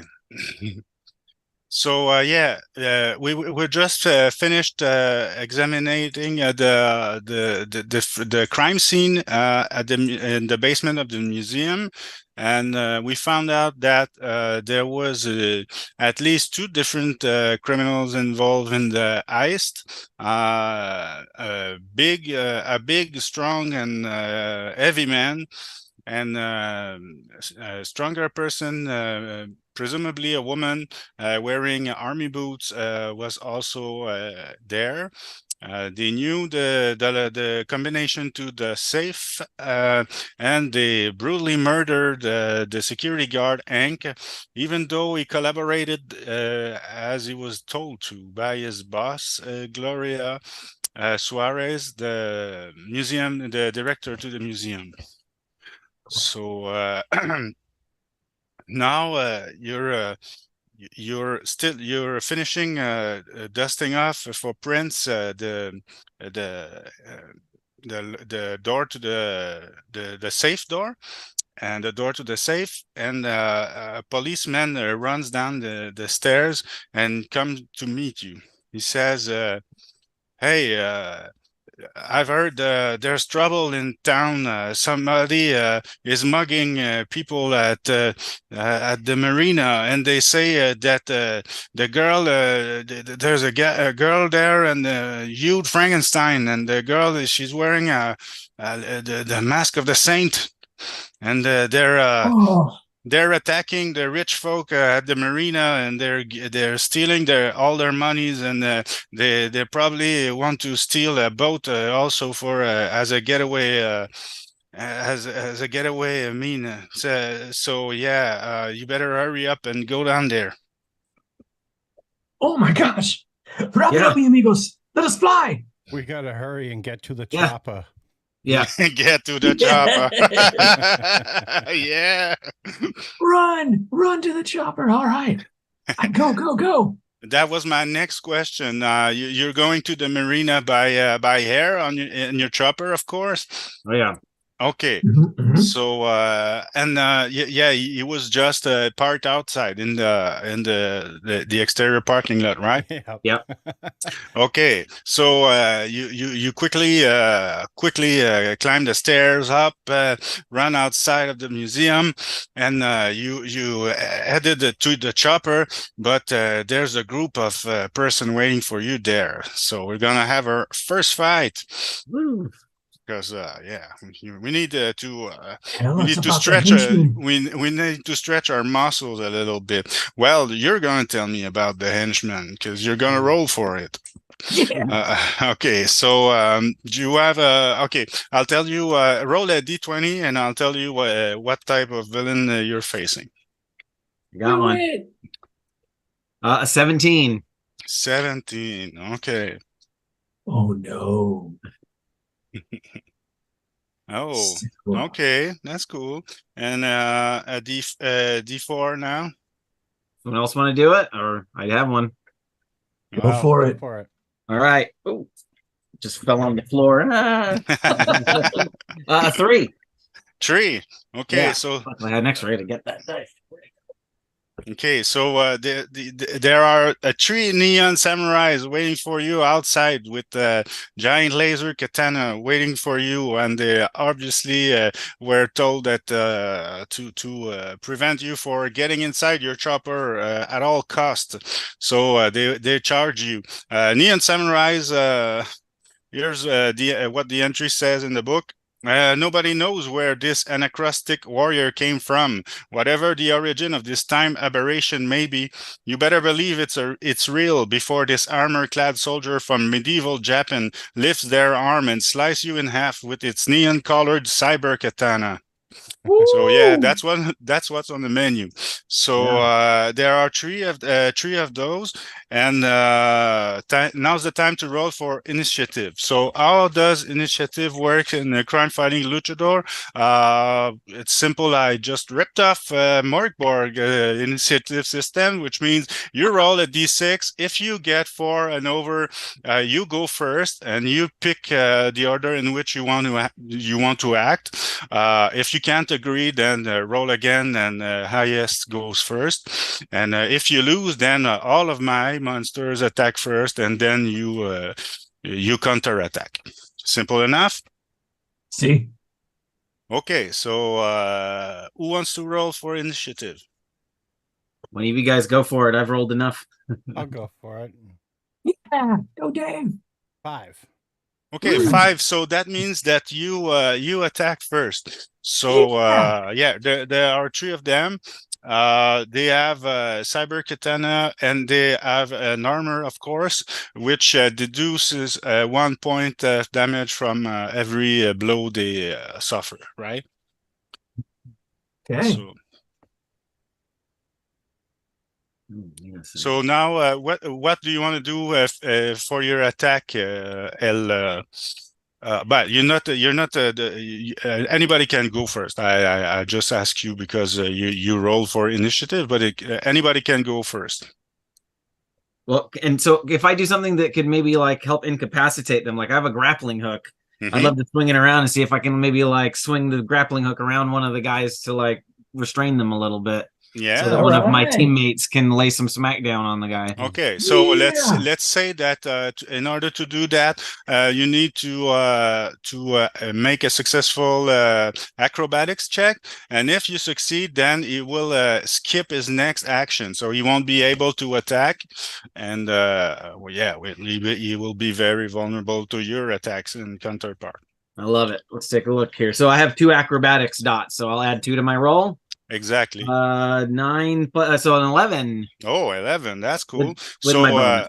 Okay, so you throw the grappling hook, and it works just like a batarang. It wraps around the guy, and it ties itself, and he's struggling to get out of the bond, but he's not gonna make it so quickly.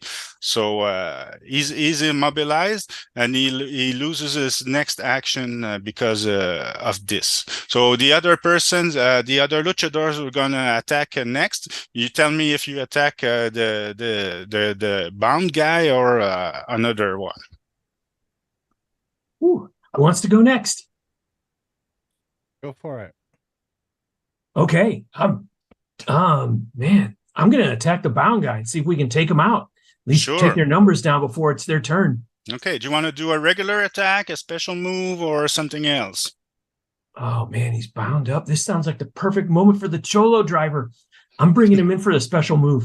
Okay, so your special move is the Cholo driver, and you're a level 1 character, and I presume that the special move is level 1 also. Do you put an extra dot in it? No, okay. So that automatically hits. That costs you 1 of your stamina points, right? And that inflicts how much damage total?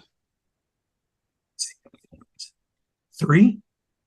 Okay, so that's 3 damage minus 1 absorbed by his armor.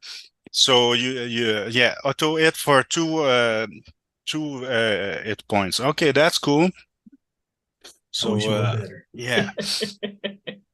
Who wants to go next? Yeah, of course. You're level 1 character, so you're not already dealing the big hits, but it's gonna come sometime. Who wants to go next? I can go. I'm just going to need somebody's help. I cannot. I'm here for. I cannot open the PDF without screwing everything up. No need to. Where okay. I have the book just in front of me, and I know most of it. So let's go. Right, just tell me what you want to do, and I'll tell you what to roll. Okay. So Eric hit the bound guy. Yes. I'm going to go after. I'm going to go in to make a move on him. I'm going to go with the Cobra Clutch Slam. Yeah. Okay, so that's your special move also? Yep. Okay, so first of all, you got to deduce 1 stamina point for your from your character sheet. All right. And you don't have to roll anything for your special move. It auto hits. That's why it's cool. And it takes to calculate how much damage you inflict. You have to you add 1 point is the base for all attacks. Plus, you add your character level, so that means 1 + 1, 2, and also the level of your special move. So that's 3 total, unless I'm mistaken. Yep. You have So you inflict the same damage as El Blorto, 2 damage because 1 is absorbed by his samurai armor, right? Gotcha. Okay. Okay, so he's down 2 points. Who wants to go next? Who's up? Oh, I'll go. What the heck? Okay. Let's go. Yeah, so I'm just gonna go ahead and just do a regular attack on the guy. We know that Brujo Bandager is regularly relieving people's pain, but he can inflict it too. So we're gonna witness that. Right. Yeah, I'm just gonna go ahead and try to do a curb stomp on this guy. Nothing special. All right. Okay, and that would be a no. I did not. Oh. So. Even by even by adding your muscle bonus, you I how have much no you muscle bonus. Okay, so you roll how much you roll? I rolled a 7. Okay, well that's enough because 6 now came up and I got excited, and then came the 1. So. Okay, yeah, okay. You can use some of your resolve points if you want to make it a success. You would only need one. Sure, why not? Do it. Yeah. Okay, yeah, I'll use a resolve point there. So, okay. Okay, so that makes it a success. And how much damage do you inflict? Okay, I do not have a muscle bonus, so give me a base of 2, so that would be 1 point of damage. Yeah, and you're hitting the guy that's already bound, already wounded too. Okay, so that takes him down 1 point also. Okay, so now it's Giddy's turn. Even though I did my grappling hook. Oh no, it's true. No, you already acted that. Yeah, I did. Okay. So there are 2 attacks. Since one of them Kent is in no position to attack, but I'll make a different check for him to see if he can free himself from the grappling hook. Right. Okay. So the first one he will attack. I will say I'll roll a d4 and I'll tell you who gets attacked. Okay, so I've got a 2, so that's El Blorto. El Blorto, the giant neon samurai, comes for you with his katana, and he tries to hit you. So you have to make an athletics check, to get out of his way. Can do. All right, let's see how we do. Oh, a 3 total, a 2 and a 1. I take it. I get hit. Okay, you get hit. You get hit by his weapon, and it inflicts how much damage? 17. Oh, it's a D8. That's a I'll let you roll yourself because I don't want to feel bad if I roll 8. Let's see how we do. I'm excited. Oh, 1! Okay, and you have I suppose you're not wearing any armor unless you have something special. Okay, so you take 1 point of damage. Okay, that's from vitality, right? Yes. And the second samurai he attacks a Brujo Bandager, so you have to dodge out of the way, Matt. Okay. Oh, I only got a 5, so no. No, okay. Just like me, we're not doing too great with the dodging. So roll a d8 and roll very badly, like Eric did. Gotcha. Roll badly. Oh, 7. Yeah. Oh no. 7 out of 10. Oh, so that hurts. Okay. And I'll have the third samurai just do a simple check, no modifier, to try to free himself from the grappling hook. I rolled 10, so yes, he's out of his bond, but he used his action for the turn, getting out of his bounds. So that's a new round. Who wants to roll for initiative? Dave, do it again. You were good. Yeah. Woo! 1. Oh! You rolled 1? Okay. Yeah. Okay. So you go.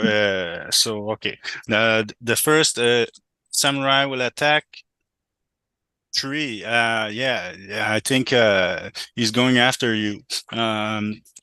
He's going after you, Inspector. So you have to dodge. You do this by making a acrobatics check. And if you have, you just roll 2d6, add them together, and if you have an athletics bonus or an asset or anything that can help you dodge, you can add it to your roll. All right. Oh no, I only got a 5. So okay, 5 is not enough. Do you have resolve points? I've only got 2, so that wouldn't even put me up No. to a success. Well, okay. The only way out of this would be to use one of your hero points, but that's a big. Yeah, that's take the damage. You want to take the damage? Yeah. Okay. then roll the D8 and roll very low. All right, let me Yes. find one here. Finding everything but a D8. 10 D10s. There we go. I got an 8. Oh, Oh. no. Okay, so that takes you to two remaining hit points, right? Yep. Oh no. Okay. Well, that hurt. The second samurai attacks. It's again El Blorto. So El Blorto try to dodge, and if you don't, roll like you did the first time. All right, let's see how we do. 10, a 6, and a 5. Okay, that's cool. So you dodge out of the way. He missed you completely. And the last one, he attacks again El Brujo Bandager. Okay.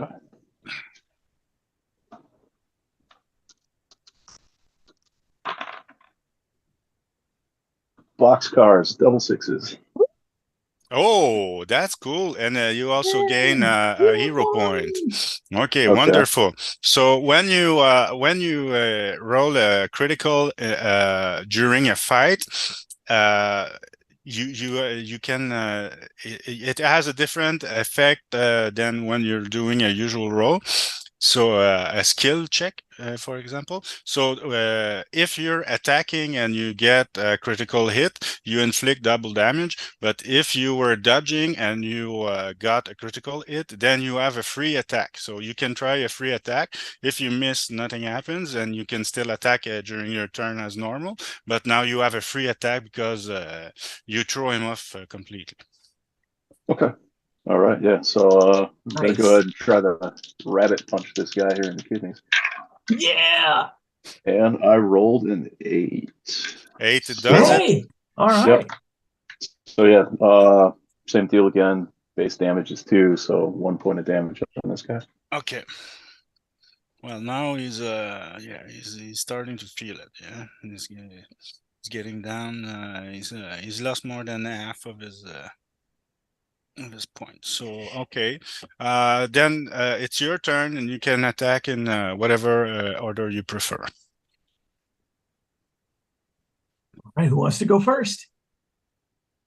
I'll happily run in there with my brass knuckles and try to deck the one that I previously had tied up.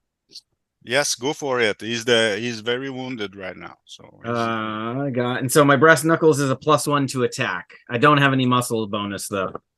6, 7, 8, 9. Okay, 9 does it. And does your brass knuckles give you also a damage bonus? Just says +1 attack, so I'm assuming no. Okay, so what's your attack does it?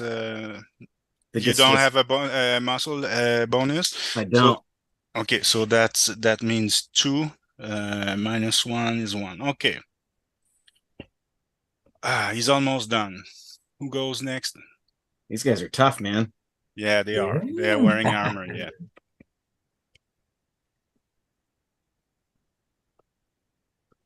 I'll go next. Sure. Okay, you want to finish the one who's almost who's almost done? Yeah, I do. Yeah, okay. Can I attempt to grab this guy and shove him into the sword of one of the other 2 samurai? Absolutely. Yeah. Okay. Okay. In doing so, yeah, I'll give you advantage because it's cool and I love it. All right. Woo! All right, here we go. Grab him up. And oh no, sir. A 2 and a 3 are my best 2 out of 3. I failed. No, that doesn't cut it. So okay, who goes next? Brujo Bandager. We'll go ahead and take this time to use one of my health kits. Sure. On Inspector Gadzetto. Okay. Thank you. And since I have the keyword of medic, I heal you 6 points automatically with the use of the kit. Nice. instead of the regular 3 because you're a medic, right? I think it was, something to that effect. Okay, Yeah. wonderful. Yeah, that's Yeah. gotta feel a lot better. Yeah. You just see Gadzetto take this deep, like, come back to life type breath. Kitty, you gotta move. Even your mask was starting to fade away. The colors were starting to fade away, but now you're all bright. You're all bright colors, a neon color again. Yes. Okay, so who hasn't attacked yet? Inspector Gazette. Inspector, did you attack this turn? No. No. Okay, you want to now that you feel all revigorated. Woo! You want to mash this guy's face?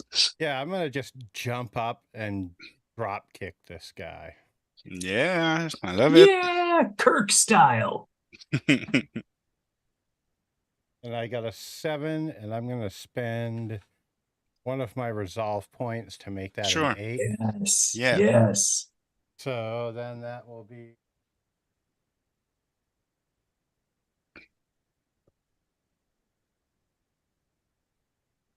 So 2 damage. Okay, 2 damage is enough to take him out. So yeah, you kick him, and his armor was already all roughed up, and you kind of smash it on his body, and he lets out a big yell, and he falls to the ground, and he's out of commission now. So there's 2 left, and did all of you made your attack? Yeah. Yeah, you all attack. Okay, so I will Yeah. have them make a morale check to see if they keep on fighting, or if they're getting they're considering maybe running away. Run. Right.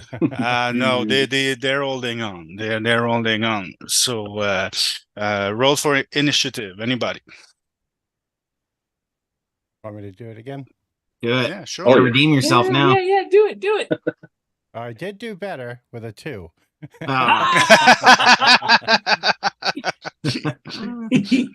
Okay, so well, now there's only 2 left. That's a good news. Okay, so 3 and a 2. So one person, one of the samurai attacks El Blorto, and the second one attacks El Brujo. So yeah, you can try to dodge out of the way. Just if you miss, tell me. If you succeed, tell me, and we'll roll for damage.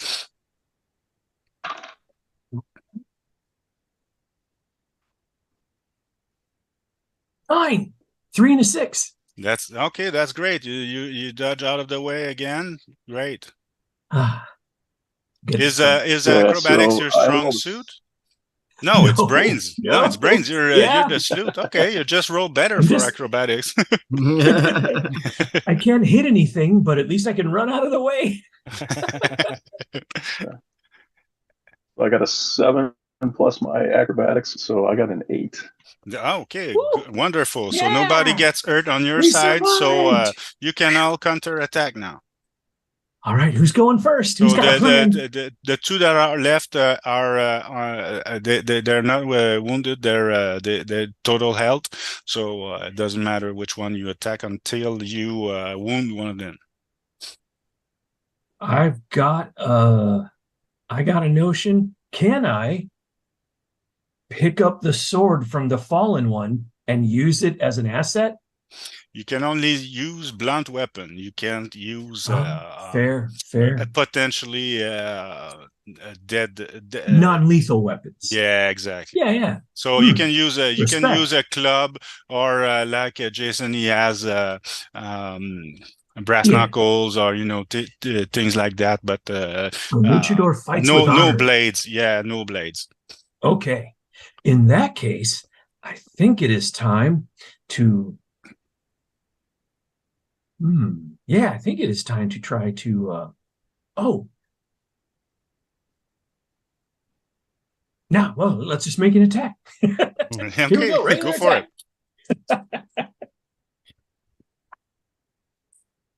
Wait. Oh, 6. I'll spend 2 resolve points to make it an 8. Okay, great. Remind me how much damage you inflict again. 3? Yeah. Or 2? 3? 3. Okay. I have muscles. Okay, so you have okay, so that takes him down 2 points. Okay, so now he's wounded. Who goes next? I lose 2 resolve points. Okay. Yes. I'm gonna use a special move on Sure. this guy. I just watched El Blorto. Would you just punch that guy? Yeah, I guess so. Yeah, I'm gonna use El Blorto's shoulder to like launch me up into the air. Do a flip and do a shooting star elbow drop on the guy. Oh he yeah. punched. Wonderful. Okay, so how much damage does that inflict? I think it's just a level 1, right? Yes, And does that it hits automatically because it's a special move? exactly. And you can add either your acrobatics or muscles depending on which type. Well, I have two dots in acrobatics. So add your acrobatics. Cool. So that'd be what, 3? Do I add my level to that too? Yeah. So it'd be 4. Yeah, 4. Okay, so you take him down 3 points. Okay, he's almost gone. So nice. next successful attacker will take him out. To interject here real quick. So with the special move, unless I'm wrong, don't want to like rules lawyer here, but it's 1 plus 1, right? There's a base plus 1. Yeah, the base is 1. Yeah. Luchador's level. Yes. Move level plus he's got 2 points of acrobatics, so it would be 5 points. Oh, you're right. total. Yeah, we missed 1 point. Okay, so yeah, that was enough to take him out. So you can describe your action. You take this guy down to the mat. Yeah, like I said, I mean, so it started with me vaulting off of El Blorto's shoulder, going up into the air. I figure it made like a gleaming sound. And then it just like you almost see red on my elbow from like the re-entry down as like I just smacked this guy's neck into the ground with my shooting star elbow drop.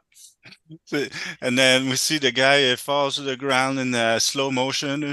Ding, ding, ding. Great. Okay, I love it. His sword goes flying. His sword goes flying out of his hand. Yes.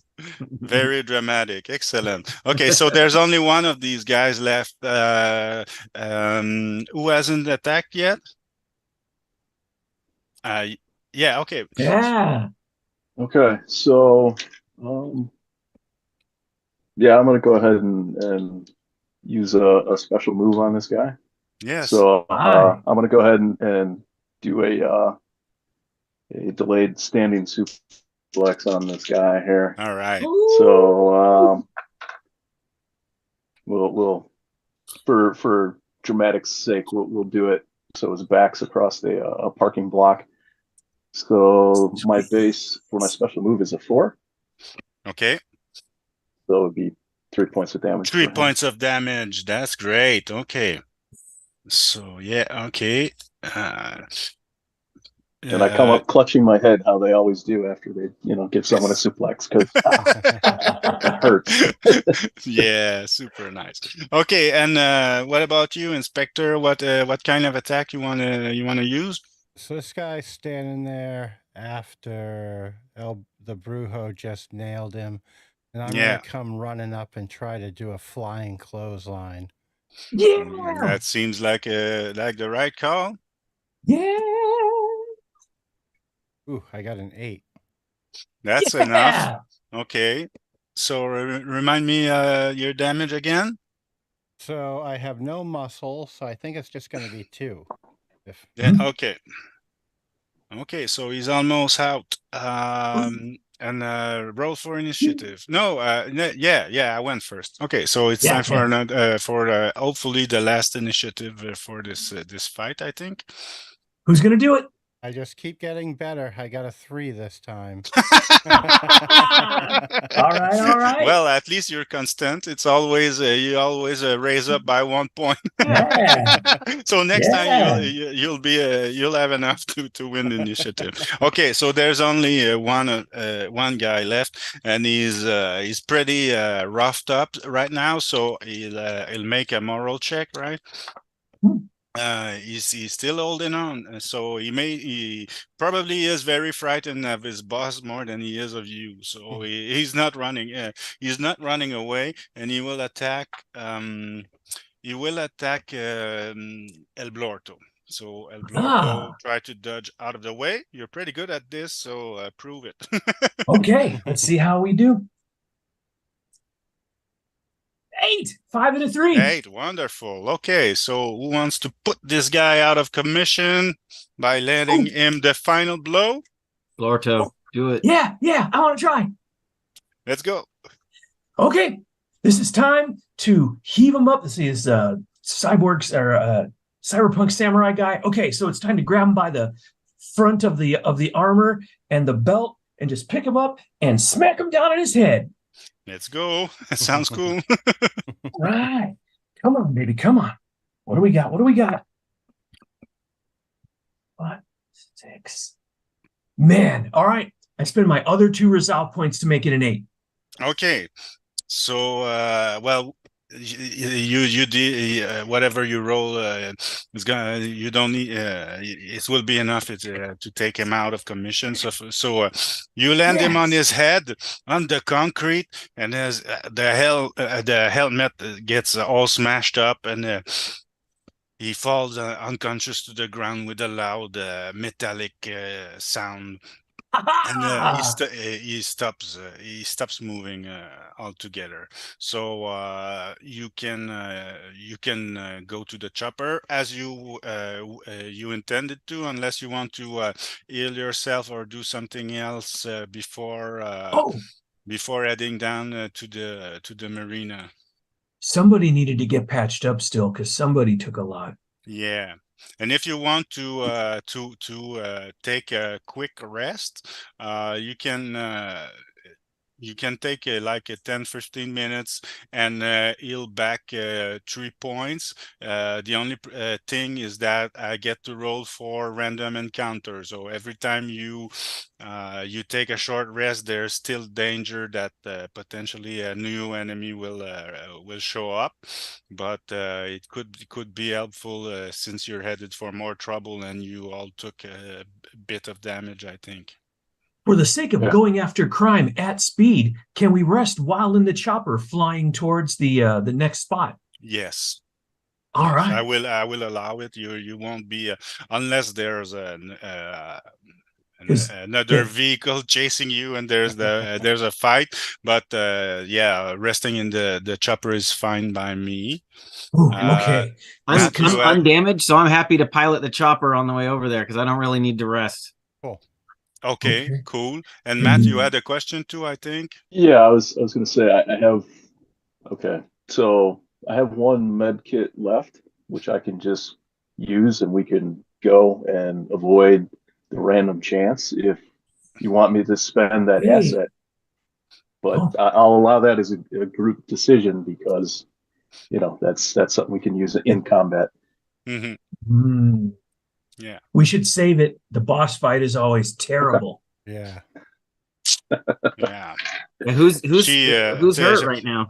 I'm already down 2, and I don't know about Matt. I'm just down 1. I wouldn't waste a whole health kit on that because you can heal up to 6 points. So you better just getting a normal quick rest while in the chopper. So okay, Martin, you said it was 3 points for the rest. Yes. Correct? Yes. Okay. Nice. All right. So I'm up to 6 vitality points. Yeah. Wonderful. Okay. So who's piloting the? Is it? Is the inspector the only pilot among you, or is everybody somebody else able to pilot?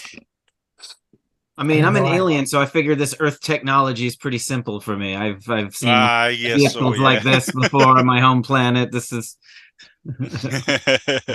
Okay, so Dave, do you want to pilot yourself, or you want to lay back and let somebody else drive?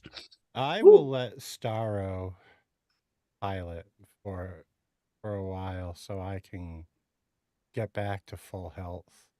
Yes. All Wonderful. right. Okay, good. So so you're on the way. You're on your way to the marina. Everybody can recuperate 3 health points, and I'll roll quickly for random encounter. Do we regain any resolve points or not until the whole mission is over?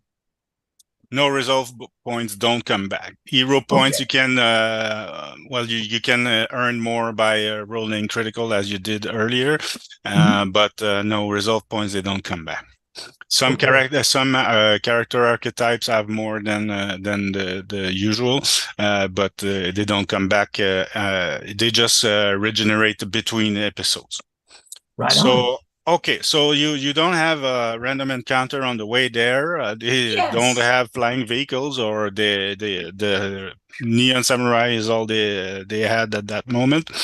But you arrive at the marina, and is there a place for you to land safely? I guess so. I'll check. Okay, yeah, you can.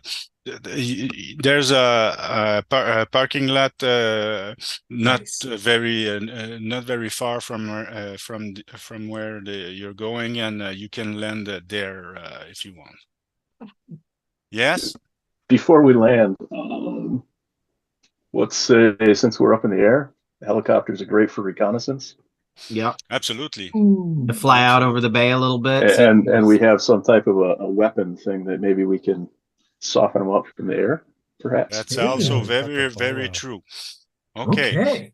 So what you see from up in the air is that there are the robbery is still taking place, but the people that are being mugged are boat owners who are about to go out, and some of them are still arguing against the bandits, and some have already forfeit and give their belongings, and but you don't see the huge Frankenstein guy or the little lady. They don't you don't spot them, but you see a lot of goons, and there's some have weapons, knives and such, club and things like that, and they're holding the hostages until they give them their belongings. Yeah. Do we recognize the way that the goons are dressed? Do we recognize what kind of gang or organization they're from? Yeah, make a brains check. Bro, that's not my strong point. Only a 6. Okay, 6. No, maybe it's because you're flying and you're pretty far away, or they're not that recognizable from the distance you're at, but you don't quite you don't identify them. Yeah, I'm kind of good at this. Can I also try? Sure, let's go. Oh, thank you. All right. Can I use my keyword detective to get an advantage when trying this brains check? Well, that's not an investigation check per se. So okay. Yeah, you'd have your advantage if you were like asking around town of more like detective works. But now you're trying to identify an object that's far from you, so that's not really related. If you agree with me. Yeah, totally. So close. A 4 and a 3. I failed as well. Okay, so you're not quite sure. You will have to get find out later. Yeah, you will have to be nearer to clearly identify them. Okay. So, guys, because we're only seeing the henchmen here, does that mean that the two big bats have already stolen a boat and are making their escape? Yeah, that's what I was. Do we see any boats that look like they're fleeing the scene? If I like take it out further over the water or a little higher up? That's a good question. No, you don't. The only boats you see, there's there are some little speed boats and there's big yachts, but they're all at the docks right now. Nothing seems to be moving or in move.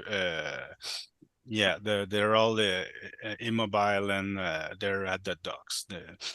There's no movement on the water from where you stand. Let's get down there and take these guys out.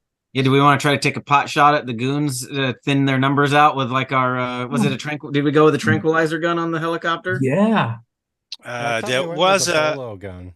A bolo gun? Yeah, Oh, I think right. we ended up with a bolo gun, yeah. All right. I love that.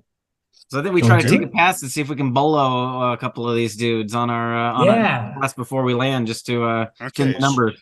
So let's make it an acrobatics check, right? That seems to make the more sense. Woo! Who's good at that? Oh, wait, is it operated by the pilot? It's on the dashboard, or is it a different device that another person, a passenger, can activate?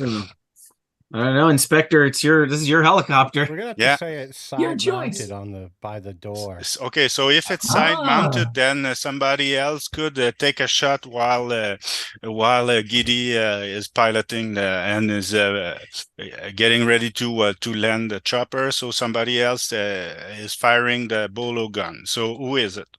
I'm more of a strength guy. This is not the job for me. My acrobatics is low. So I have 1 point in acrobatics. Okay. Oh, Starro, you're our man for this. I know, but I'm piloting. Sorry. You have to grow an extra arm to get a mutation and grow an extra arm. But I'll pilot real good, so you get a clear shot. You, sir. Okay, all so so you roll as usual and add your acrobatics bonus. Okay, that would be 12 with my bonus. Oh, that's great. Okay, so 12. Yeah, you catch some of them. Choice. Okay, I'll say 1d3. Okay, you catch 3 of them. There are a bunch who are surrounding a little group of rich folks, and they're standing too close to one another, and they don't know that you have a bolo gun aboard your chopper. So you capture 3 of them while shooting the bolo gun. So that's great. So that's 3 less people to take care after you landed. Yes. Okay. How many are left as we land? How many are left? Roll a d6. Oh, okay. You do it. 3. Okay, so there are 3 left. Oh, sweet. Okay. Okay, so that's half the job is already done, so that's cool. So okay, since Starro is a good pilot and he has a lot of acrobatics, we'll do it. The landing works fine, and now you can get out of the chopper. Do you want to rush to help the citizens, or do you have anything special you want to do before going to the combat scene? Man, I almost want to, kind of top turnbuckle jump off the chopper as it's passing over these guys and just get right into the fray from on high. I was gonna say, could you guys jump out of the chopper if I hover over it, and then it might take me out of combat for a round or two while I go park. But you can try it, but if you miss, you'll hurt yourself. You'll hurt yourself for you'll lose 1 vitality point because you landed somewhere that's not what you were aiming for, and you will hurt yourself for a hit point. So that's your decision. Do you want to take the risk? Oh, it's going to look so cool. I want to try it. I agreed. Do it. All right. All right. What do we have to do next? What you have to do next is what kind of attack do you make? This takes place before initiative, of course, because they're not expecting you to drop from the sky like a madman. So you can just do it. Okay. Man, this sounds like a time for a crossbody. Yeah, it sure does. Okay, that's what I'm doing. Okay, so roll. So is it one of your special moves or just a regular attack? I guess it's just a regular attack. I just have one special move because I'm first level. Yeah. Well, now it's a new combat, so you can use it again. Great. It still costs you stamina every time you do it, but you can use it again. Okay. It's your. Do you want to do a special move? That way, you're sure to not hurt yourself. Exactly. That sounds great. And you save face. You look cool. Yes. All right. So 3 points. Okay, wonderful. And these are just the regular goons. They're not wearing armor, of course. So that's enough to take one out right off the bat. So there are only 2 other goons left. Just flatten the dude coming out of the helicopter. I can picture El Blorto. I like to think of myself as weighing a lot. yeah, it's a perfect attack for you. Who's next? Anyone else jumping out? Oh yeah, I just dive out with my elbow out, and I'm coming in on one of these guys. All right.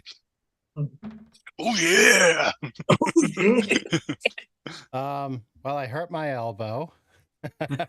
Oh, you missed. Okay. Yep. So I take a vitality point.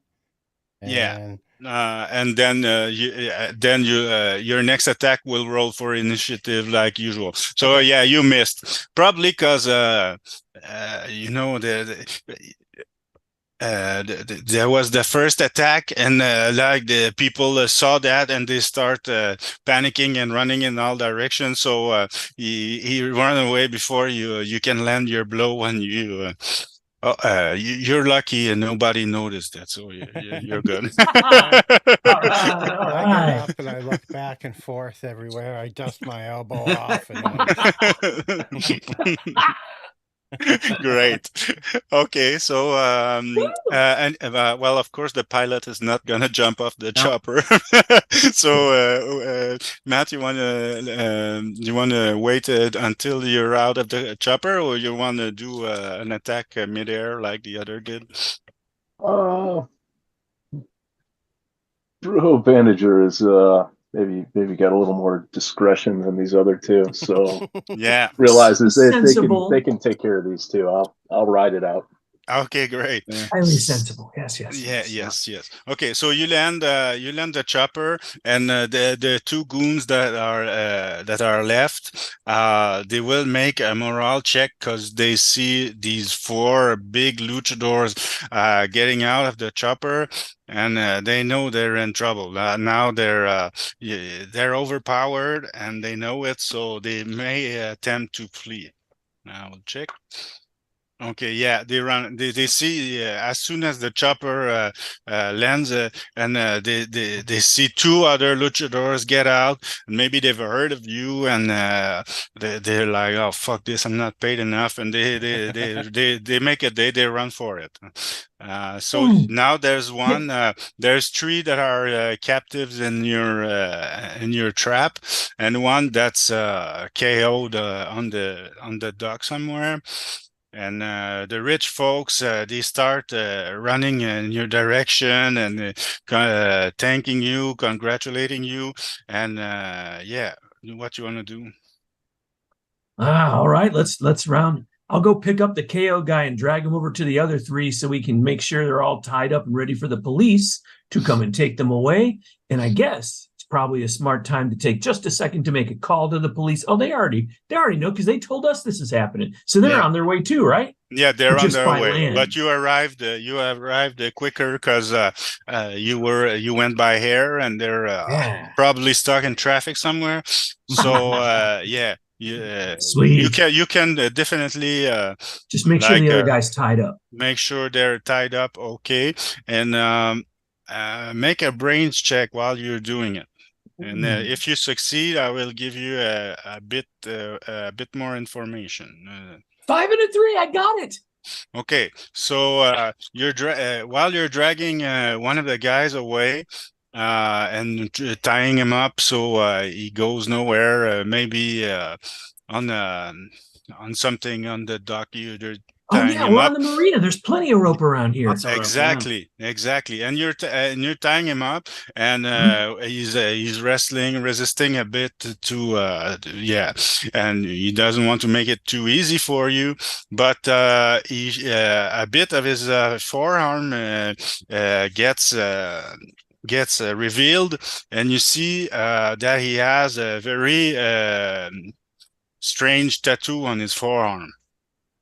And it's Tell us about it. the tattoo represents two stylized letter M, and they're all wrapped up in razor wire. So that's a clue. And now you can make all of you can make a brain check to know to verify if you recall anything, if you know who's the whose person logo or symbol that is. Oh, I failed that one. I got a 3. Okay, so there's no consequence. It's just I am only looking after success. Cool. well, I want to give it a try for sure. While he's tying them up, I am giving free drink vouchers to the conch shell to these rich folks. Great. Okay. That's wonderful. I got it. I got 2 6s. Ah, you got 2 6s. So that's another hero point. Okay, great. So you look at that tattoo and you're like, oh, I've seen it. I've seen this somewhere. Where? And you start to think about it and you're like, M, and finally you got your eureka. And this is the symbol of Muscle Mommy. She's a luchadora, a very powerful luchadora, and you also remember that she always wear big fucking army boots, and that she likes to stomp on people a lot. So now you know who the culprit is. It's Muscle Mommy, and she has a Frankenstein bodyguard, and she's now wearing the mask of the saint. So that's not a great combination at all, but that's worth that's another clue, right? Nice. Okay, yeah, 4th clue. Oh, this is good. Heck yeah. So if all the rich people run away now, is there anyone we can... No, they did not run away. Most of them they rush to you on the contrary, and they thank you, and they're like, oh, thank you, you saved us.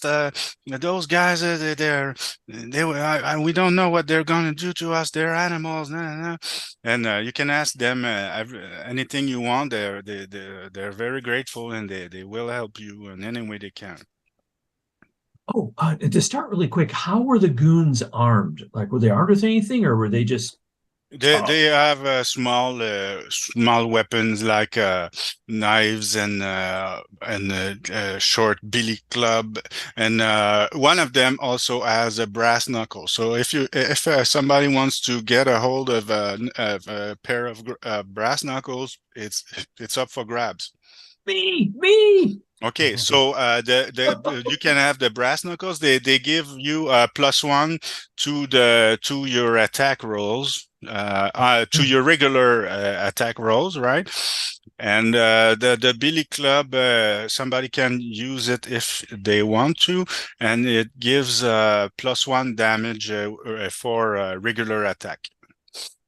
Not special moves, of course, because it's not a part of wrestling. But when you attack, you're doing regular attacks. You can use the billy club and add 1 point to the damage you inflict. So these are the 2 weapons that are anybody. Yeah, if nobody wants a billy club, Brujo Bandager. Yeah, there we go. Love it. All All right. right, cool. And the other That's weapon how you are not anesthetize people. exactly. Like Count the to Three 10. Stooges. Yeah, Three Stooges style, and when they wake up, they have a huge prune on their head. Oh. With a little bandage over it. A little bandage over it. Okay, Woo! so Okay, let's ask around. We got to find out where the bad guys went. Well, now we know who the bad guy is, so we can ask specific questions too. exactly. Who wants to start? So do you wanna interrogate one of the goons, or you wanna interrogate more like the citizens that you rescued, or a mix of both? Just I describe to want me to what you start want out to with do, the and I'll. goons. Okay, so yeah, the goon, let's say the one that you saw the tattoo on. Well, in order for him to talk further, I'd say you have to intimidate him, because he's Yeah. he's he is very afraid of his boss, so you have to put some fear in him to crack. Otherwise, he won't say anything. If he hasn't said anything, you just spot the tattoo and recognize it. But maybe if you add this info and act in a menacing way, he can open up. Yes and yes. Okay, let's do it. And now I also got some brass knuckles. Yeah, it could All be right. What's useful. the Yeah. role to intimidate or interrogate? What kind of role do you make? Well, it's gonna be a brain check, and also some keywords or some assets can help you in that. So if you Wait. have anything that can, This is my time to use the detective, right? yeah, Because I'm trying to get information out of somebody. absolutely, yeah. Yes. Okay. This is in your wheelhouse, yeah. Oh, okay, perfect. So you have the advantage, and you could add your brains bonus as usual, right? Oh, fantastic. So Okay. you roll 3 dice, keep the 2 best ones, and add your brains bonus, and you succeed. Okay. This is great. Okay, so I got a 5 and a 4, and I can add one more for a total of 10. Okay, that's way more than that's more than you need. So describe to me what you say, and I'll give you an answer. I see that you are working for Muscle Mommy. Now, I do not like this, and I am thinking that I am going to maybe smash both of your kneecaps, I say, putting on the brass knuckles, but it is possible that I could be convinced to do otherwise. And I'll roll up his pants leg there for the kneecap. So, where is she? Yeah, when you say Muscle's mommy's name, he looks genuinely surprised. Then he realizes that you must have seen his forearm tattoo. And when you start to threaten him, and he's seen you fight and land from an helicopter on the guy's head, and he's like, "Yeah, okay, what do you want to know?" Where is she? And her scumbag bodyguard. Where are they right now? Well, she has that mask, right? You know that you surely know that. And now rumors are that she wants to disrupt the power. She wants to overthrow the Legion of Mayhem. And she wants to create her own crime syndicate. And she wants to create her own illegal wrestling organization. She wants to call it the Federation of Ultimate Lucha Libre. And yeah, as you know, the Legion of Mayhem, they have their hands in everything that's illegal gambling on Ultimate Fights, and she's gonna make a big scene. She's gonna beat their leader and take the head of the organization. And yeah, so she's probably going after the Legion of Mayhem. That's my guess. Oh, hey, do we happen to know what big figure of the underworld is the boss of the Legion of Mayhem, or is that Well, like hidden knowledge? that's something you can find out, but you have to explain to me. I'm not just talking to Eric. Sure. I'm speaking to you as a group. You have to explain to me how you proceed. Maybe you want to ask one of your contacts or your allies. You want to do an investigation. If so, I have someone. what tactic do you use to find out about this? Because obviously it's not in the yellow pages. So if you have to do some digging, but of course you can learn about it. So maybe discuss and tell me what you want, how you want to find out where their hideout is. I've got a reporter friend that may know something, but that's about all I could do with my allies.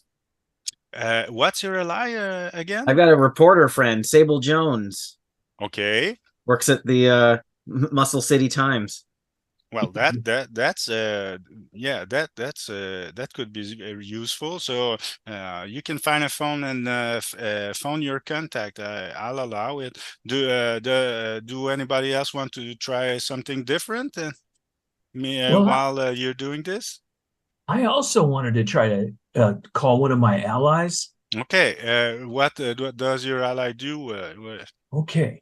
So I have an ally in wrestling agent Ignacio Fairfax, who's a wealthy fight promoter all over the city. And I'm hoping maybe he's worked, with some of the heels from the Legion of Mayhem and would have some kind of idea like who's kind of the capo there, like who's the boss and everything, and might know a little bit and be able to tell me something, just a little lead.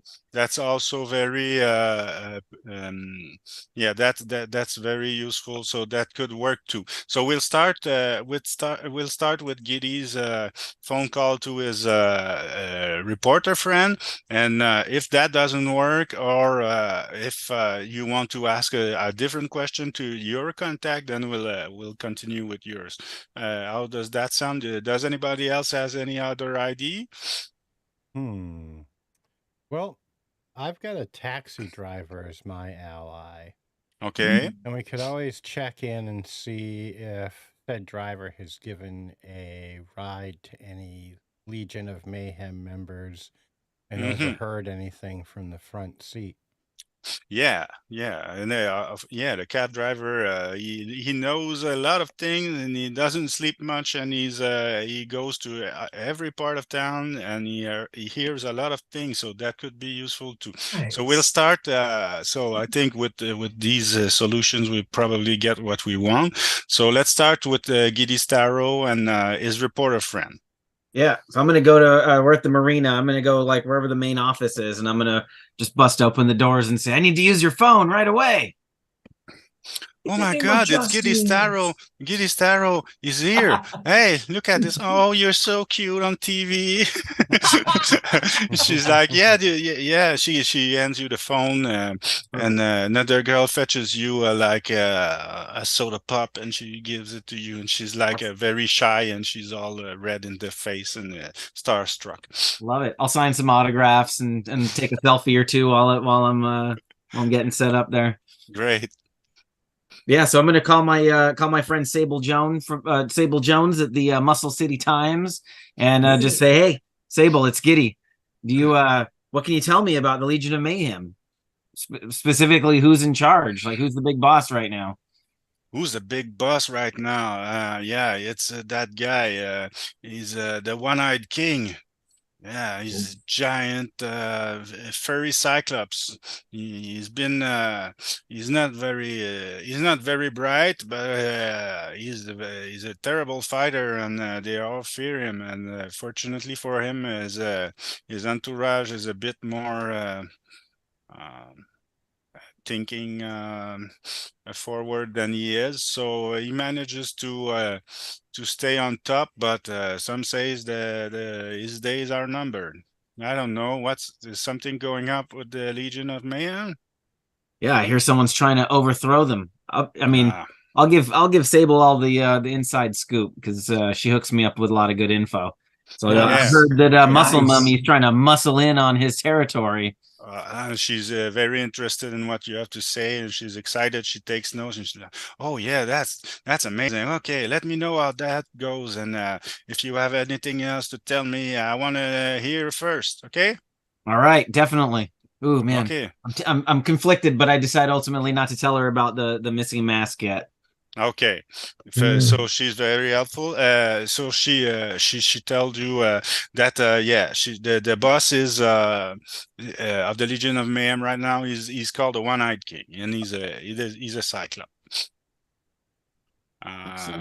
So that's a bit of info, and maybe the next person could go for specifically where's the hideout, where do they gather usually? Because it's yeah, okay. So No, wait. Let's let the person with the cabbie go first on that, because that seems like right in the wheelhouse of a cab driver. exactly, No pun exactly. intended. Yeah. Yay! Yeah, I love it. I love it. Okay, Inspector Gazzetto. So how do you usually contact your cab driver friend? You have a special way of contacting him? You call to the taxi dispatch and you ask for him, or how does it usually goes? Spy radio watch. Spy radio watch. Words right out of my mouth. I look and I have a watch, and I just press a button that hails him.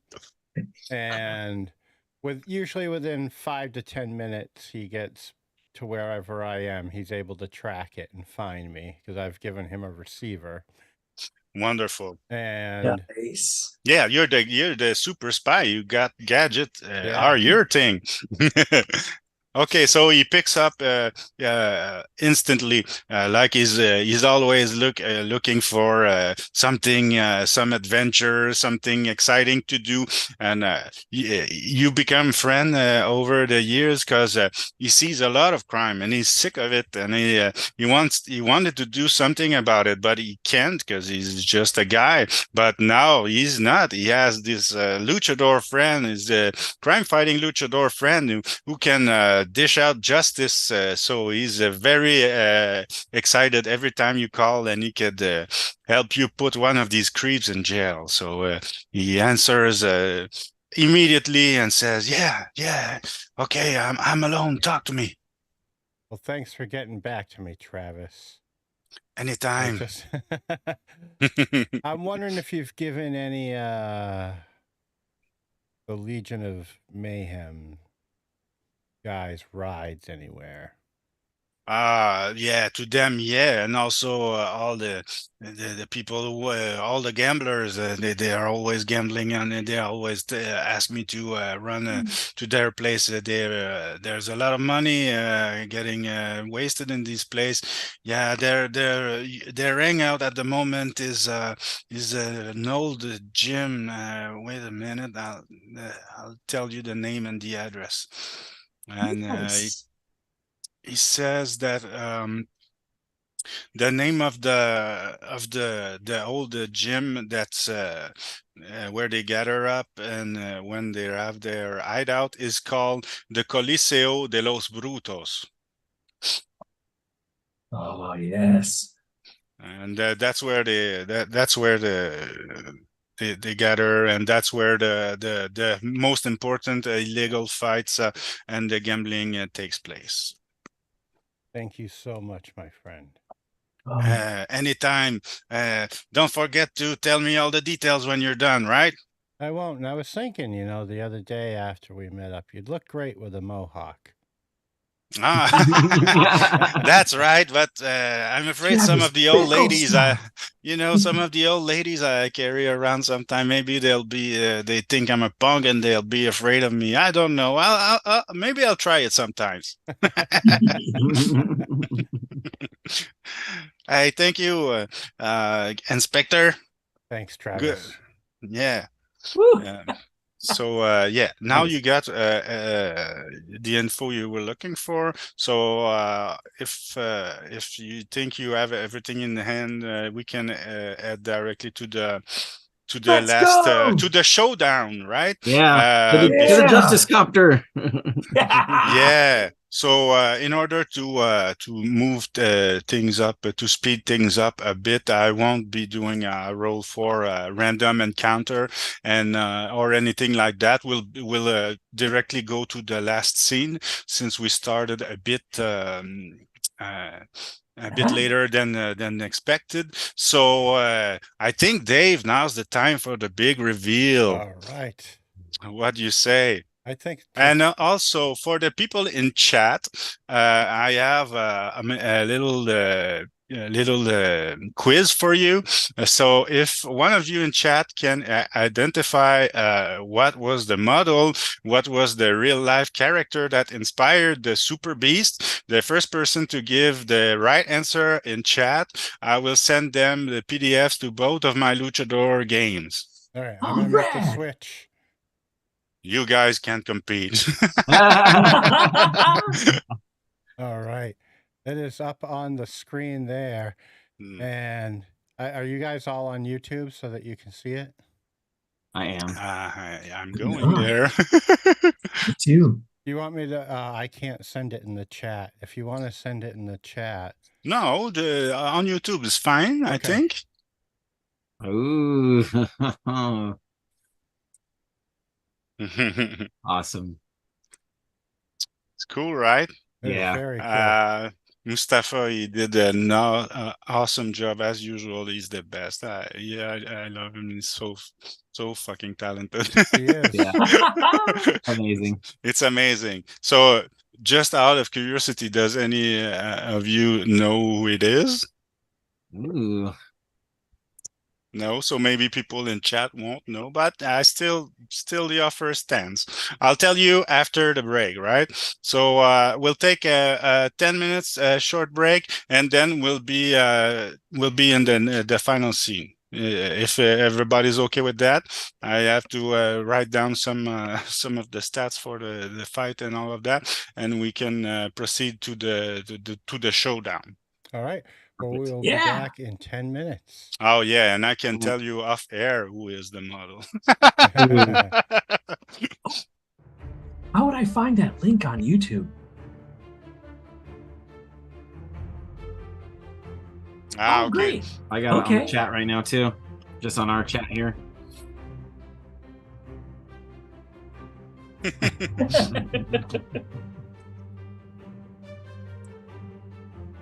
Muscle.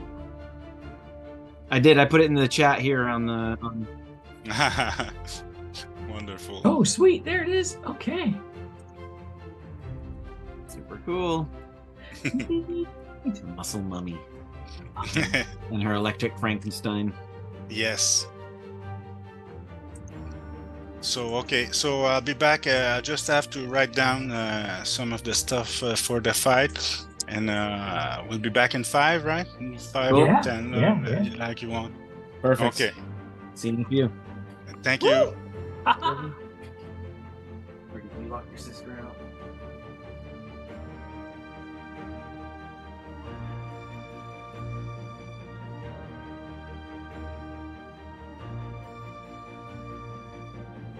Okay.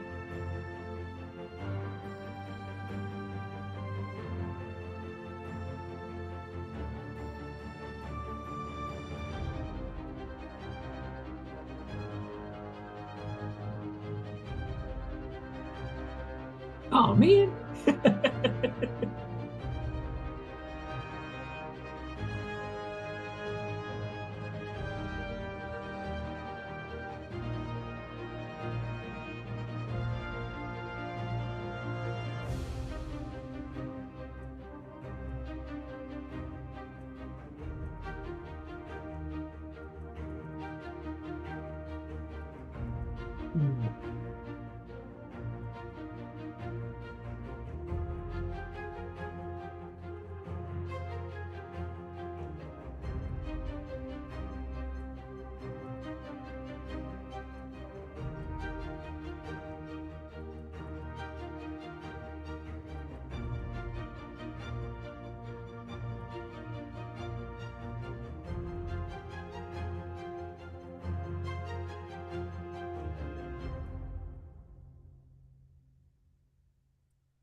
All right. Man, that is dope. Muscle Mummy. I don't know what that's from. What is that from? He didn't say yet, did he? Oh yeah, in the Facebook chat that we have for this. Yeah, it's the what's her name? Rhea Ripley, the wrestling promotion I don't watch. Rhea Ripley. Okay. Current WWE champion. Oh, cool. Ah, I see. Okay, that's pretty awesome. I've been just watching Japanese women's wrestling. I'm not even up with what's going on in the States right now.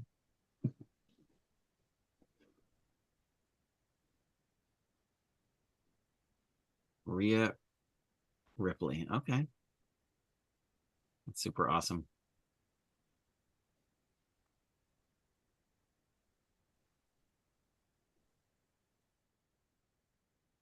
Yeah.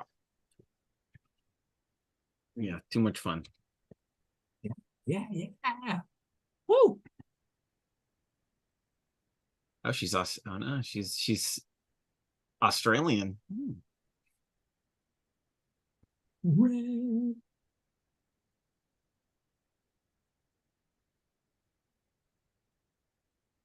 Yeah, finance. Okay.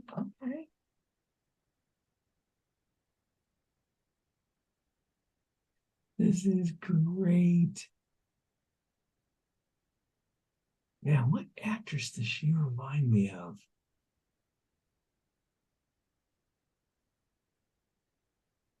You hear me now? Yeah. Yeah. Yeah. Okay. Cool. Okay. So where's my pen? So yeah. Is there many people in the chat? I didn't. Okay. Okay. uh,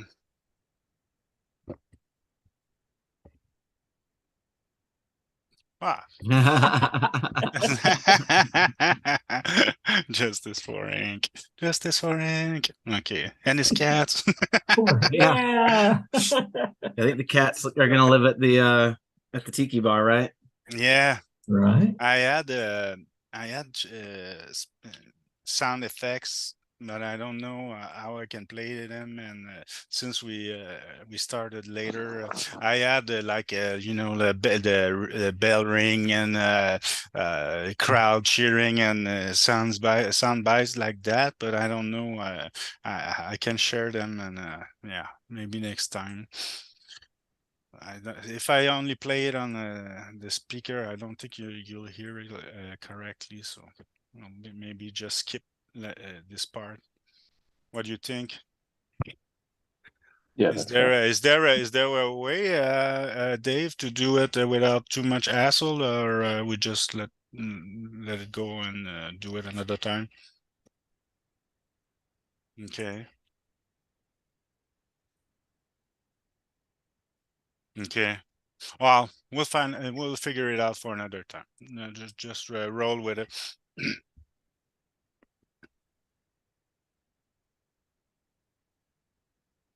You can show the reveal screen for a bit, I think, and we'll just introduce the scene, and after that we'll try to move quickly to the fight. But be prepared. One of you will have to do a promo bit. So if you don't have your wrestler voice figure out, now's the time to do it. Okay, whenever you're ready.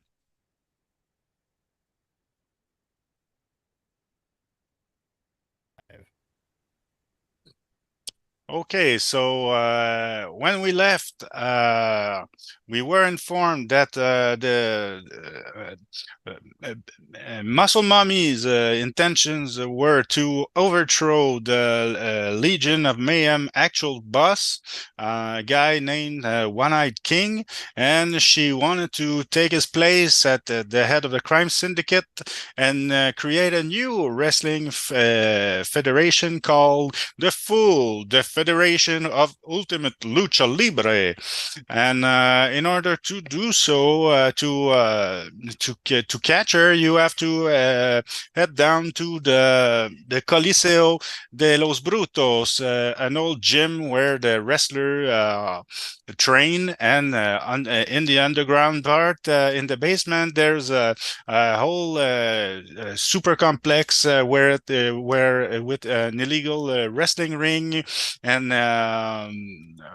all kinds of shady things happening, gambling, probably some steroid dealings, and all kind of seedy things. So that's where our luchadors are headed for. And in order to speed things up a little bit, we will skip the roll for random encounter parts, and I'll just describe to you what you find inside the Coliseo. If you have any questions, please just don't hesitate to interrupt me. Otherwise, I'll just keep going on. Okay? So as soon as you luchadors enter the gym, the door closes itself and locks in your behind your back. Once you're inside, you discover that there's a big cage match in the middle of the place, and the seats are already full of all kinds of city people who are taking bets, who are waiting for the match to begin, right? And there are already someone inside the cage who is he's trapped inside the cage, and there's a voice at the PA who announces that two of you will have to get inside the cage and fight the One-Eyed King, who's the big hairy Cyclops who's trapped inside the cage right now. And the voice, the feminine voice, who you suppose belongs to Mommy Muscle, inside she announces to you that two of you must get in the cage and fight the One-Eyed King. And there are no rules. It's a everything goes kind of fight. And now the crowd goes wild, and you know that you have there's a little girl, the daughter to rescue somewhere in here, and you feel like you won't be able to go further unless you do as she asks and fight the One-Eyed King. So I need 2 volunteers to go inside the cage to fight the One-Eyed King. Who is it gonna be? Wow. Man. Okay, so Vector. Inspector is volunteer number 1. He needs a tag team partner. You got muscles, Blorto? I do. I got one in muscles, but I lack any in acrobatics. So that means I get hit a lot. I've got 1 in acrobatics. So. I've got 2 in acrobatics. What do we think? I'm willing to do it. Okay, so okay, so you have your tag team, and now you have like 10 or 15 minutes to prepare yourself.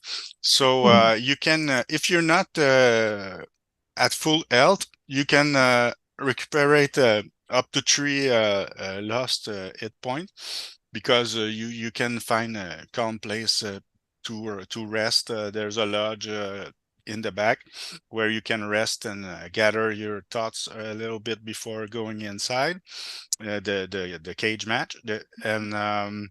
Also after 10 minutes there's the reporter that's he's coming to interview you.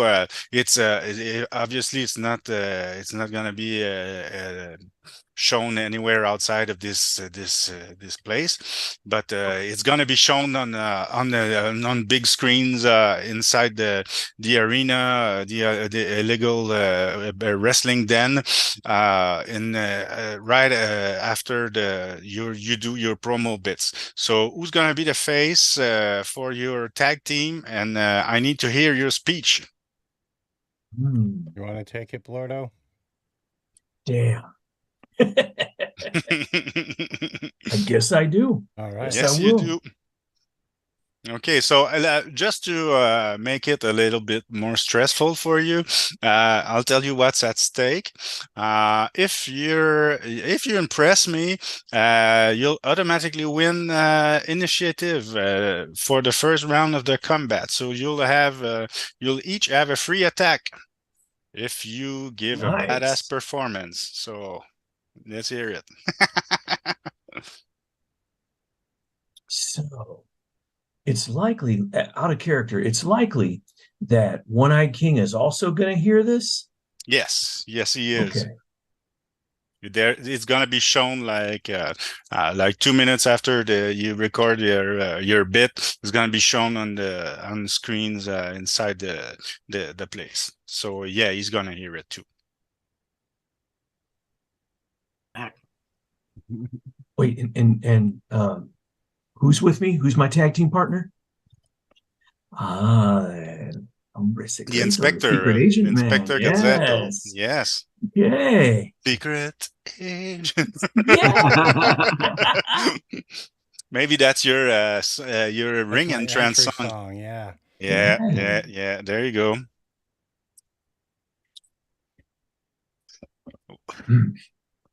We have come here to put down this cowardly scumbag, this dog of the ring who calls himself the One-Eyed King. This man is nothing. He hides behind his fool group of hombre idiosos. I will personally twist his head around and drive him into the mat like a coffin nail. I think that does it. You deserve to go first during the combat for sure. Okay. Well done. Nicely done. Yes. Okay, so you get inside the ring and somebody closes the door behind you, and you're in a luck cage match right now. So the others, you're spectators, but it won't last super long. So and we already established that the One-Eyed King, you get to attack him first. So do your worst. Blordo is ready. All right, so I go. Let's start right out with some dirty fighting. Let's go. It's time to break out the brass knuckles and punch this dude in the eye. Oh yeah, that seems cool. Okay, so that's a regular attack plus it's a bonus attack, right? Yeah. Okay. What have I got? 4. I got 2 4s. Does that mean anything? No, that means you pass. Okay, sweet. Yeah, okay. So tell me how much damage you inflict. Oh yeah, right. It's level, muscles, and 1 for the brass. No, I just went to hit for the brass. It was level, muscles, and 3. Okay, so that's 3. That's 3 down, 3 less health points. The furry cyclops, he's a muscular one-eyed brute covered in gorilla-like fur. He likes nothing more than to trash things with his giant club, which he has in his hands right now. And he doesn't have armor, but he's strong, which means that every time he hits you, he always causes a minimum of 1 point of damage, regardless of armor. But you're not wearing armor, so that doesn't really matter right now. So okay, so you've take a chunk out of him. Now's the time, Inspector. Yeah, I'm gonna climb up the cage a little bit. And Yeah. then I'm gonna jump off the cage and do like a flipping splash onto him. Vegas style. Yeah. All right, do it. Yeah, that's a Vegas style. Yeah. Ouch. 4. So he must have dodged on me because. Okay. Maybe you can roll one of your hero dice. I don't know how much you have. I know you earned one, so I'm gonna hold on to it. Including the one you didn't earn one earlier? Nope, I haven't rolled double 6s at all. Okay, I must be confused. Okay, so you want to keep it for the Royal Rumble move, obviously. Yep. So that's that's a fail. So you just lose your action, and now's the time for the retaliation. So yeah, okay, 1, 2, 3. He attacks. He attacks El Blorto, and 4 and over, he attacks the Inspector. Okay, he attacks El Blorto. So El Blorto, dodge out of the way. Okay. He's coming at you, swinging his huge club. You've hurt him, so he's pissed at you right now. 5 and 4 for 9. Oh, okay. Yeah, you're good at this. You're good at this. Okay. The next round, you have to roll for initiative like usual. So, Dave, I think your next initiative roll will be successful if we. That's yeah, that's it. I got a 1. Well, okay. Well, okay. Like same thing. 1, 2, 3 means he attacks El Blorto. 4 and over means he attacks Inspector, and he attacks the Inspector this time. Oh no! So try to dodge out of the way of the club. I got 7, and I have 1 resolve point. I'm going to spend that to get out of the way of the club. That's yeah. I think you have the right ID. Okay, so now's the time to retaliate, and with whatever order you prefer. All right, I've got one other special move. I've got the Spine Buster. Oh yeah. So okay. I'm going to drop the Spine Buster on him. Okay, so that's an auto hit. It doesn't have any armor, so give me your total damage. That should be 1 for your character level, another 1 because you that's the level of the attack. 1 is the base damage, and you have an extra in either muscle or acrobatics. I have 1 in acrobatics. So okay, so that's 4. Yes, so you take 4 points out of his total. Okay, he's starting to feeling it. He may be huge, but he seems to be searching for his breath a little bit, and he's not holding as strongly to his club as he was before, and he seems he's starting to feel it here. So you want to go next, El Blorto? I do. Okay. All right. Man, all right. So I want to see if I can run up to him and do a knee takedown. Sure. Okay. All right. How do we do? 4 and 5 for 9. 9, okay, that does it. And your regular attack does how much damage? 3. Just 3. 3? That's good. Okay. Now, so describe how you hit exactly. Okay, So I see him, just slightly looking like he's winded a little bit, maybe a little looser on the club. And so I want to run around to his left, hoping that he's right-handed, and basically stomp on the arch of his foot and kick the back of his knee with my other leg. Okay, yeah, that's got to do it. So yeah, he falls on his knees, and he seemed to be hurt, and he puts himself back up again, but it seems to take quite an effort, and he's really getting out of breath now. He seems to, it's not going well for him, and he knows it. All So right. now's the time for another initiative roll. Woo! All right, Dave. So yeah, Dave, how much stamina do you have left? Stamina, I have 1. Okay, so you used your special move 3 times? 2 times. 2 times. Okay, good. So who wants to roll for initiative? You Go want for to it, give it a Dave. try, Blurto, and see if you can Okay. see if you can All break right. my cold streak. Let's see how we do. 6. Nice. Okay, that's nice. Okay, so who wants to go first? Oh, It's all you. how about it? Okay. Okay. All right. So, hand is loose on the club. So I'm thinking, run back, get a little rope action for some speed, come in and basically full body the club so that I can bash his own club into his head while he's holding it still. Nice. That's nice. Okay, I love it. So well, you can make either an acrobatics or a muscles check for that kind of action. I'll allow either one. I'm gonna go muscles, Use then. That's what I whatever got. suits you best. Yeah. Okay. Come on.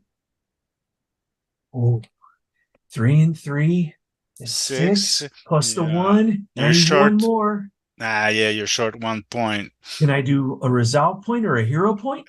If you still have resolve points, yeah, you can. One If you point have left. a hero point, usually you're supposed to use it beforehand, but I don't care. Yeah, you still have a lot of work ahead of you, so if you want to spend a hero point now, I'll allow it. I think I have 1 resolve point, so I'll spend it. So that's enough to make it a success. That's all of my resolve points. Yeah. So how much damage? That's 3 points, right? Yeah. Okay. Okay, so now he's very down to his last breath. And that's yes, and the Inspector Gazzetto still has an attack, and I believe that if you succeed, you can take it out take him out on the next strike. All right. I see him run in and kick that club in, and I'm gonna climb up on the top turnbuckle and just come flying down, both knees bent right on this guy's shoulders. Okay, that's awesome. Oh yeah. And I got an 8 right on the nose, a 6 and a 2. Okay, so that's enough to take him out. So yeah, do you land on his chest or in his back? Was he facing you? He's face down. Okay, so you land on his back, and you crush him to the mat, and he's not coming back from that. He's down for the count. So you won the first match. So the part of the crowd is cheering, part of the crowd is booing. Some old empty beer cans get thrown on the cage, and other people are starting to regret their bets. And you also made some new fans in there. So everybody can take a short rest, which means you can heal up to 3 hit points. and everybody's gonna be involved in the next fight. The next fight is gonna be a tag team, all you against Muscle Mummy and her Frankenstein acolyte. Make sure to walk around the ring a little bit, though, making menacing gestures at the booers and making heroic arm raise gestures at the clappers. Exactly. Oh, Exactly. Try to So get the crowd worked up. Yeah. yeah. It would not be Lucha Libre without that. Yeah, that's very important. The showmanship is really important. Everyone can, if you're not fully healed, you can recuperate up to 3 health points. And yes, like I said, you will all be involved in the next fight. So, is there anything special you want to do before you go up? You go inside the cage again? Man. Oh, I forgot to tell you, when the announcer calls, he says, there will be a short recess before the next fight. And he calls Muscle Mommy and her henchman, Bolt Ed. So, yeah, they're a tag team he's called Bolt Ed, is Frankenstein friend. And yeah, so one of you will have to be the face again to do a promo bit. And this time, if you do the promo bit in an impressive manner, you will get an extra hero point that you can spend during the fight. During the locker room moment where we get a little rest before the next one, or is it out in the ring? It's out of the ring. It's there's a little room backstage where you can drink, have a glass of water, take a quick shower or anything like that. Yeah. Can I search around for some hand wraps? Absolutely. Yeah. Okay. Search around for some hand wraps. I'll use my. Give me a brains check. Okay. Oh, only 7, 4 and a 3. I don't make it. Wait. Okay. Can I use my magnifying glass as for a little advantage to find clues on a crime scene and get 1 extra die roll to see if I can beat? Sure. Oh, sweet. Okay. See how we do. Oh, it's another 3. Okay. I didn't make it. Yeah, no hand wraps in the locker room. There must be somewhere, but you can't find them. Maybe they got used by the last fighter. Who knows? Yeah. Yeah. Does anybody else want to do something? Quick action before going up in the ring again, or doing the promo bits? No. Okay. So who's gonna be the face? Yeah, I think it's the job for Starro. Yeah, it's kind of given, right? Yeah.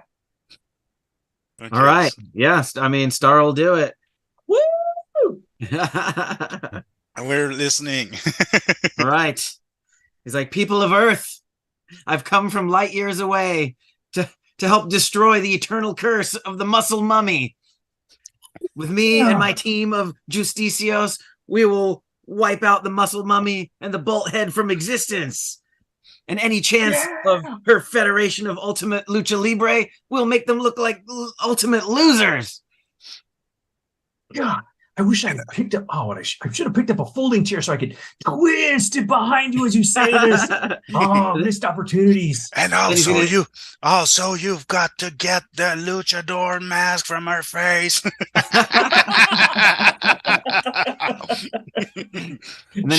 She's not worthy of wearing the saint's mask. Exactly. So yeah, Oh.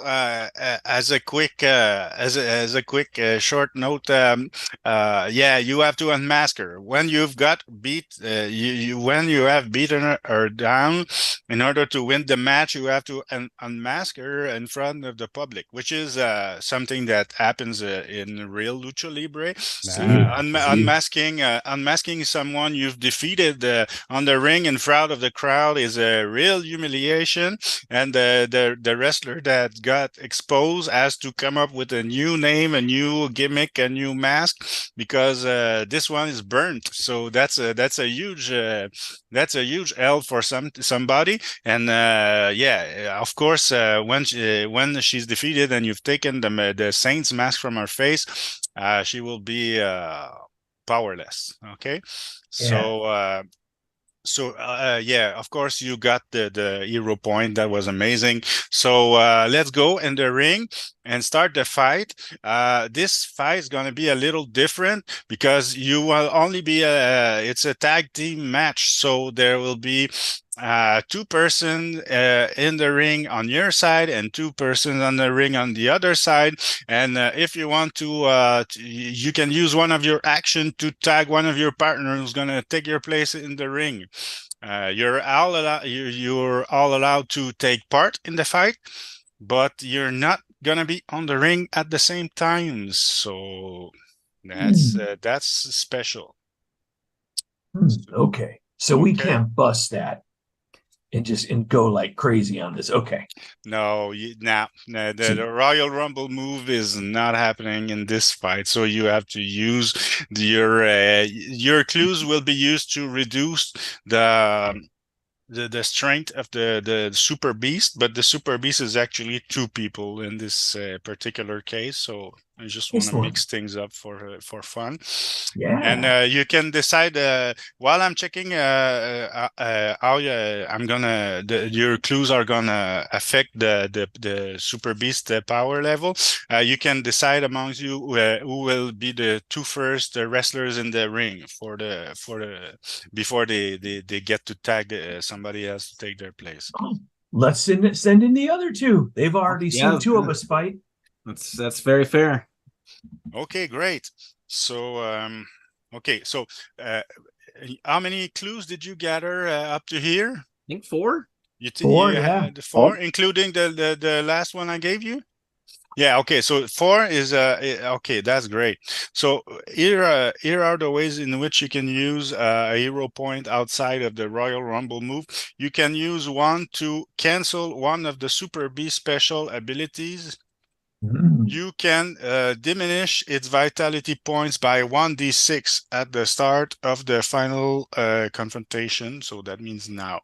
So you can spend you can use it to either cancel or diminish the hit points of either Bolt Head or Muscle Mommy. So what do you want to do with your point, guys? What do you think? I mean, do you think we should try to take out Bolt Head first and like soften him up as much as possible, or should we just go straight for her? Oh boy. Yeah. Also, just as a bit of information, is Muscle Mommy. She has three different powers, and the Bolt Head, he has 2, I think. Yeah. So Muscle Mommy has Intimidate, Kiss My Big Boots, and the Fallen Angel. Those are 3 different moves. And the Electric Frankenstein has got he has Lightning Bolt and Unstoppable. So lightning bolt means what you think it means. You can throw a bolt of electricity in your direction, and the unstoppable means that every time he's down to 0 hit points, he has a 50% chance to get up and fight again because well, he's an undead. He was made from dead folks. We gotta stop that. And the three special actions from Mummy is intimidate. So you have to make a brains check before you can attack her. Otherwise, if you fail, you're frozen in fear and you can't attack. Kiss My Big Boot is another special move. It's a roundhouse kick to the face. It auto hits for 2d6 damage. And the Fallen Angel is our diving double foot stomp that she does from the third rope, and it's a auto hit also for 2d6 damage.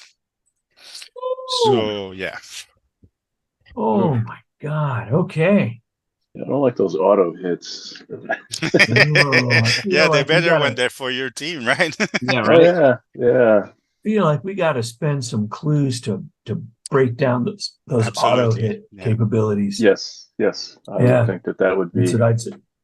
How do we do that exactly?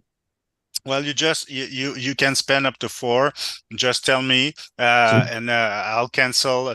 He says a clue cancels either one of the powers or brings their total health down 1d6.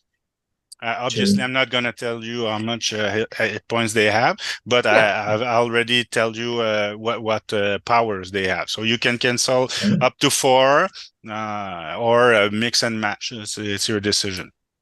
Well, man, what do you think about canceling the 2 auto hits she has? Yep. I'm a fan of that. I think I'd love to get rid of Frankenstein's regenerative ability too, because that would suck to have him keep coming back with 1d6 hit points each time. Exactly. Is everybody all right with that? Yep. Okay, so that means you spent 3 of your 4, and the other one would be used for what? You can also wait and use it later, but maybe you may forget about it while in the midst of the fight. So fair. Ooh. All right, and the other power that you haven't canceled is the intimidating power of Muscle Mommy and the Frankenstein lightning bolt.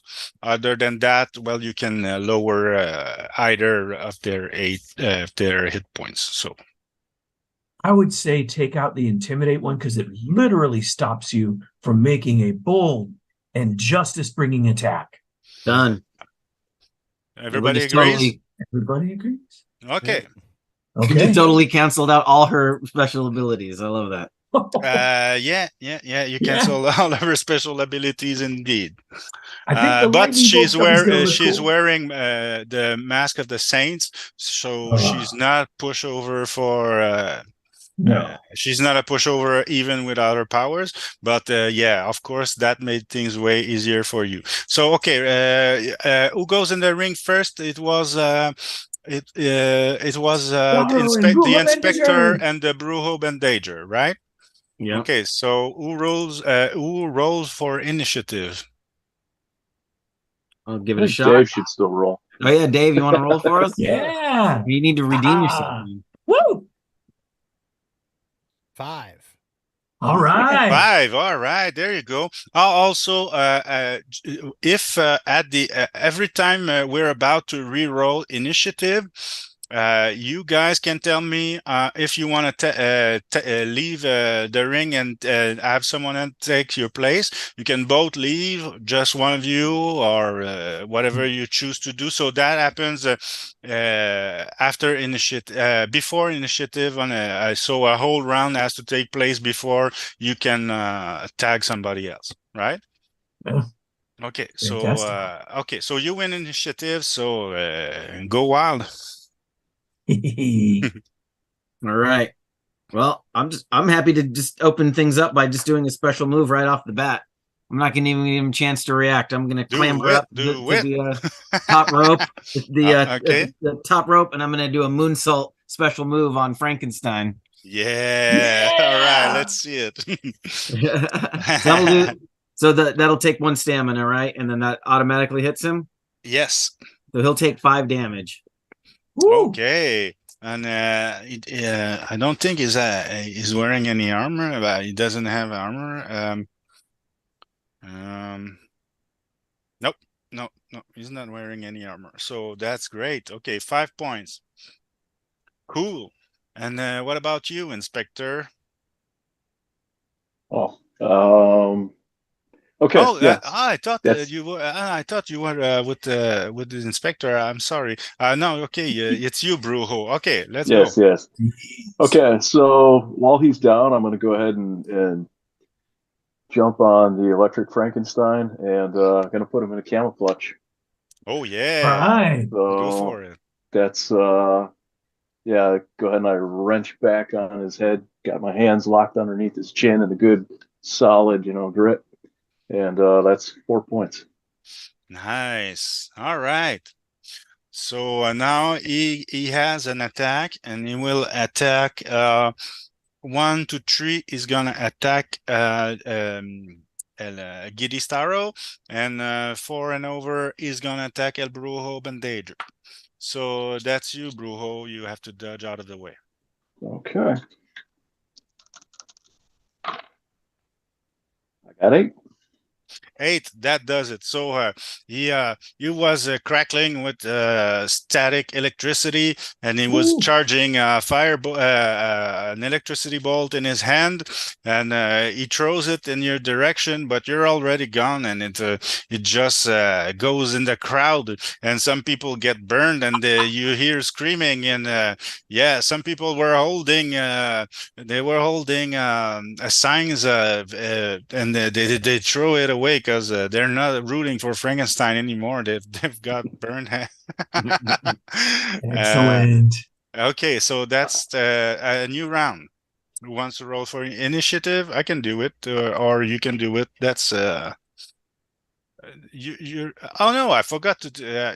I forgot to have the mammy attack. What am I doing? What am I doing? What am I doing? Okay, muscle mommy is gonna attack, of course, and what can she do? Oh yeah, she's wearing she's wearing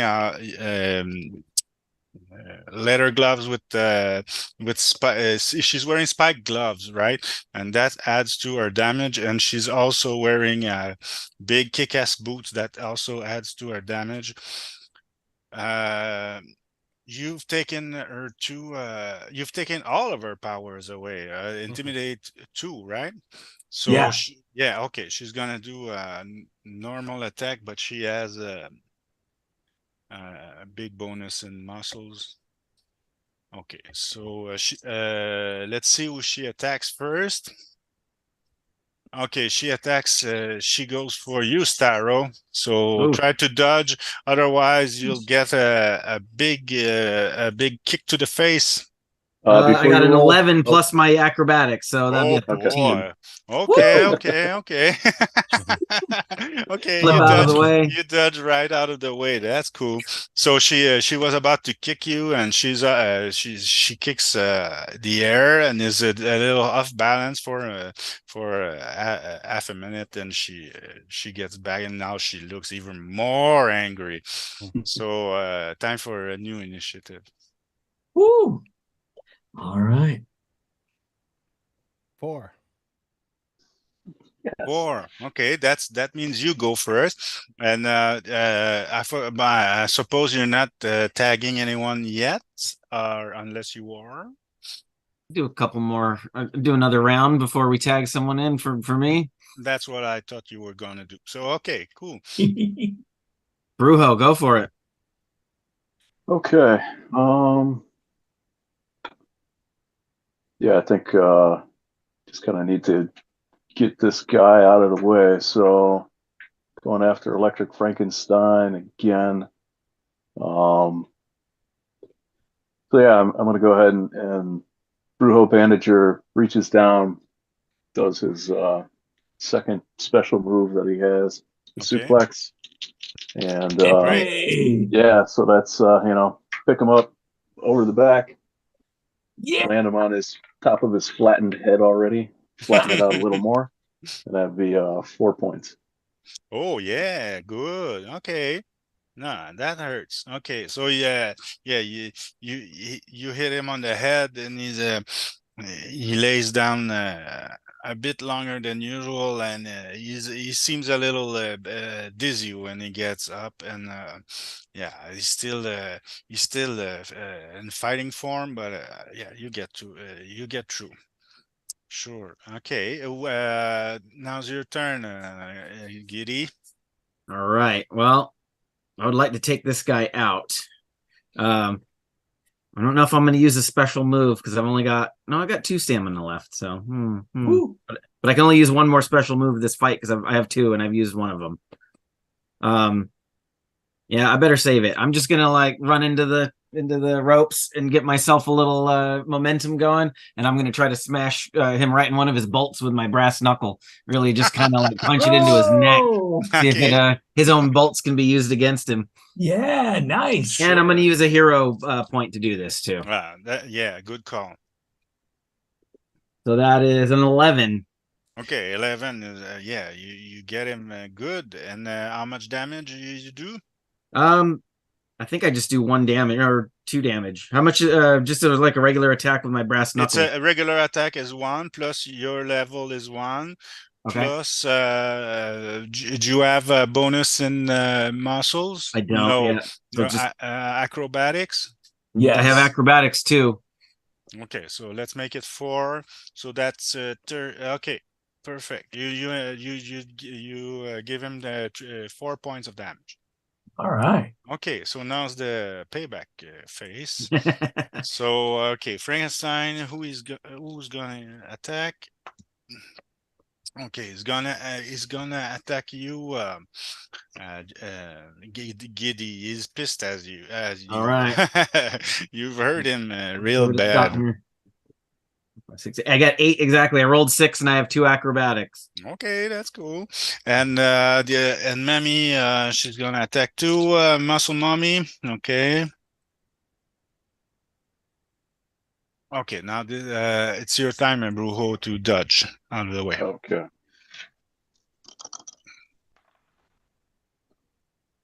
Nine. 9 does it. Okay, you're good at defense. That's cool. So time for another initiative. And also, if you don't tell me that you're tagging someone else, I'm gonna I'm gonna consider that you stay. If you want to tag somebody, then just tell me. No, not yet. All right, I'll go one more round. Let's go. I got a 1. Ooh. Okay, so you lose initiative. So the first, the Frankenstein attack is gonna be against. It's gonna be against the Giddy Starro. So try to dodge out of the way. Frankenstein is throwing another electrical bolt in your direction. Now it fails. I fail. Yeah, I got a 3, 5 with my acrobatics. So okay, so yeah, that's gonna hurt. Well, damage ignores armor, and there's a 50% chance that it spreads to nearby enemies. Oh, so yeah, so that's 3d4 damage. So roll it for yourself, because I don't want to feel bad if I kill you. If I put you out of commission, let's say. 6 damage. 6 damage. Okay.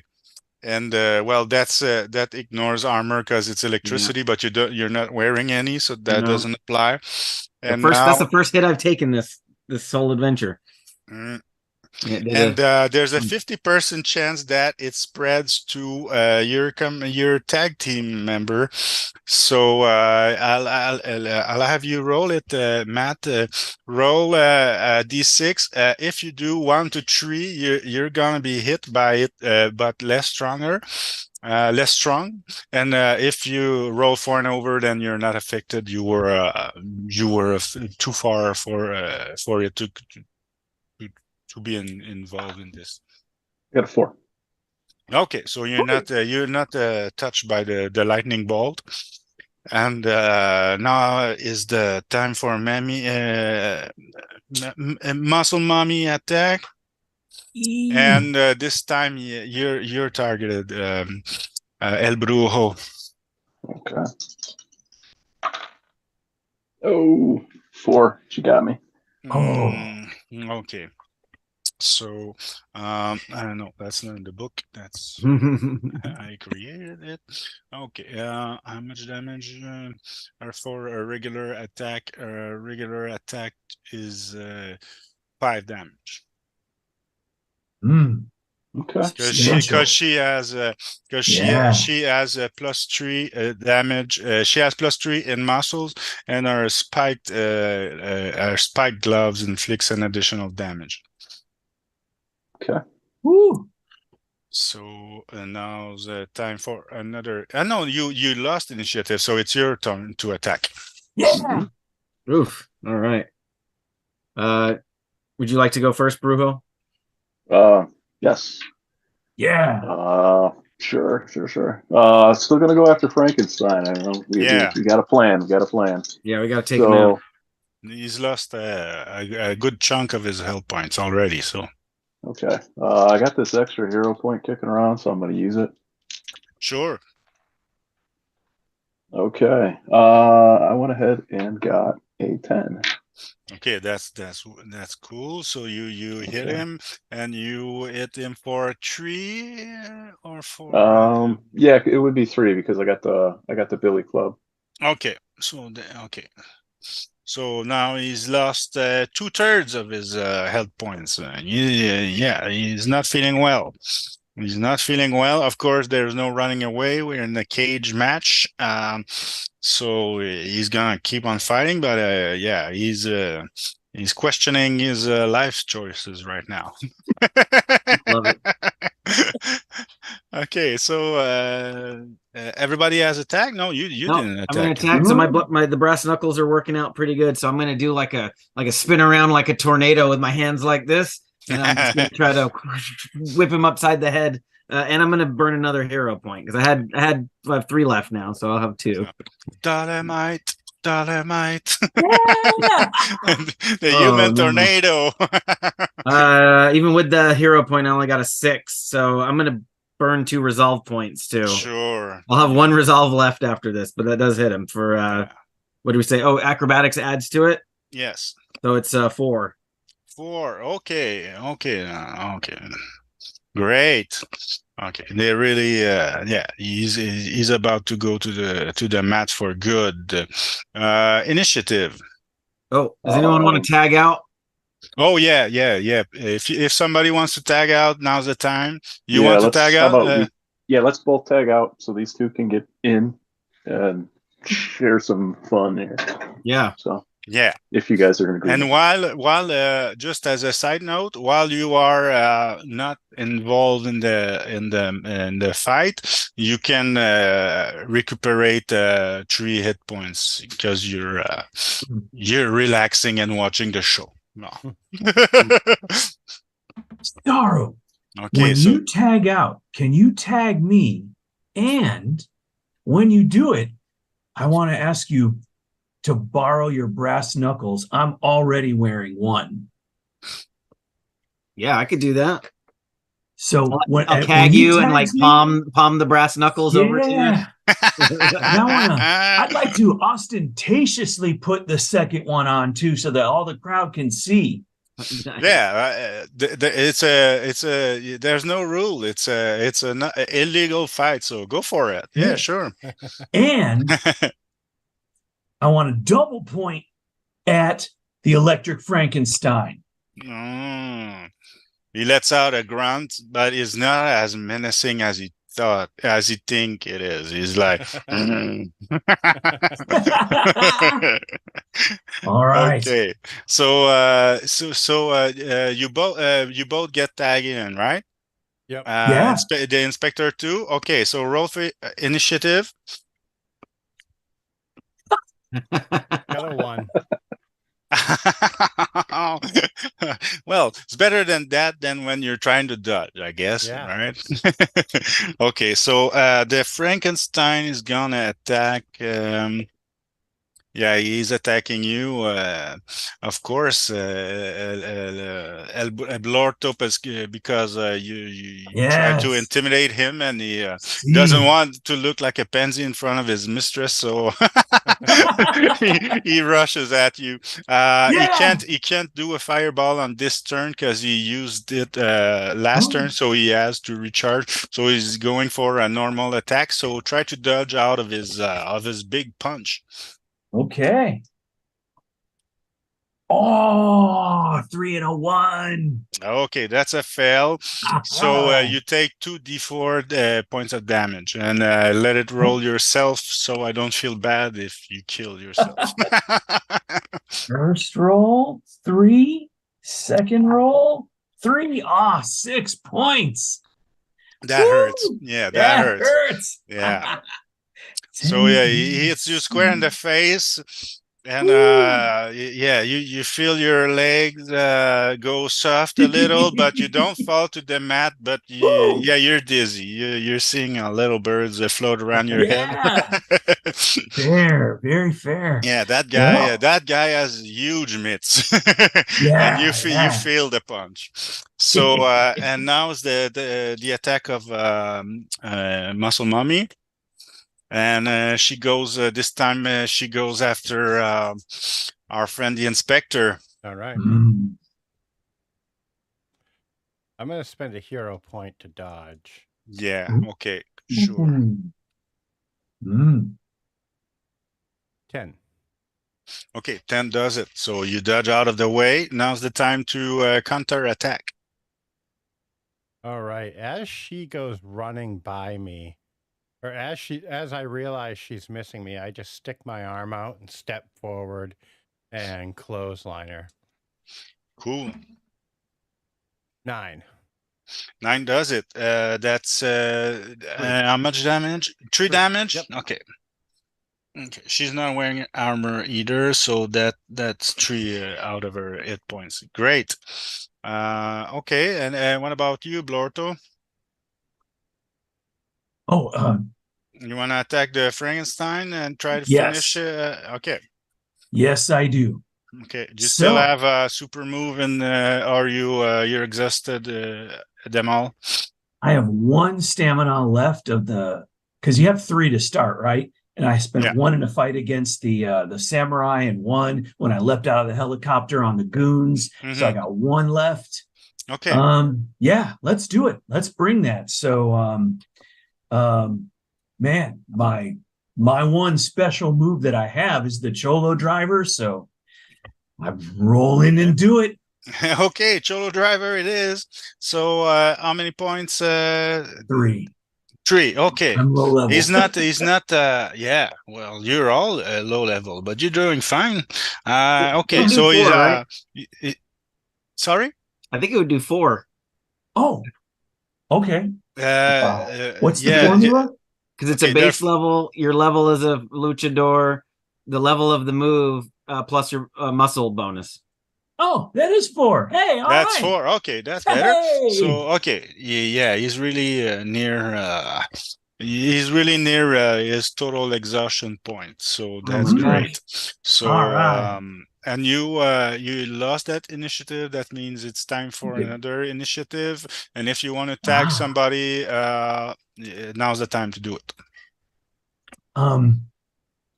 If we go down to all of our vitality, are we unconscious, or do we how does it work? I have 4 points left. If you go to 0 hit points and somebody has a mean to heal you, like for example your friend the Brujo Bandager, then if he can hack quickly, he can bring you back in the fight. But if you go under 0 or you stay unconscious for too long, then you'll be taken out of the match and out of the episode. Yeah. I need to get some healing then. All right, I'm going to tag out so I can heal some. Okay. So who are you tagging? Who wants to take your place? Well, is anyone willing to be tagged? That's the more important question. They have no hands. I can come back in. Yeah, you feel up to it? Yeah. All right. Okay, so El Blorto is out for at least a round, and Giddy Starro takes his place. What do you want to add, Eric? Sorry. Can I get some healing while I'm outside of the ring? You will heal three hit points. That's automatic. That's like a short rest, right? Okay. I can expend my last health kit and heal you full if you would like that. Well, should we spend it now or should we wait, gentlemen? As a team, what do we think? You gonna be okay with 3 extra points after this round? Well, I have 4 now, so that'll take me up to 7. 7's not bad. Yeah, 7's not That's where bad. I'm at. All right, let's save it then. And I'll just take the 3 that I get from stepping out. Okay. So among the two luchadors who are inside the ring for the fight, who wants to roll for initiative? Oh yeah, sorry. No, Dave, roll it for us, man. Woo! 6. Break that curse. Oh, 6. There you go. Okay. Nice. Now you're cooking. Okay, so you want to go first? Sure. So I have 1 stamina point left. Does that mean I can do another special move? Yes.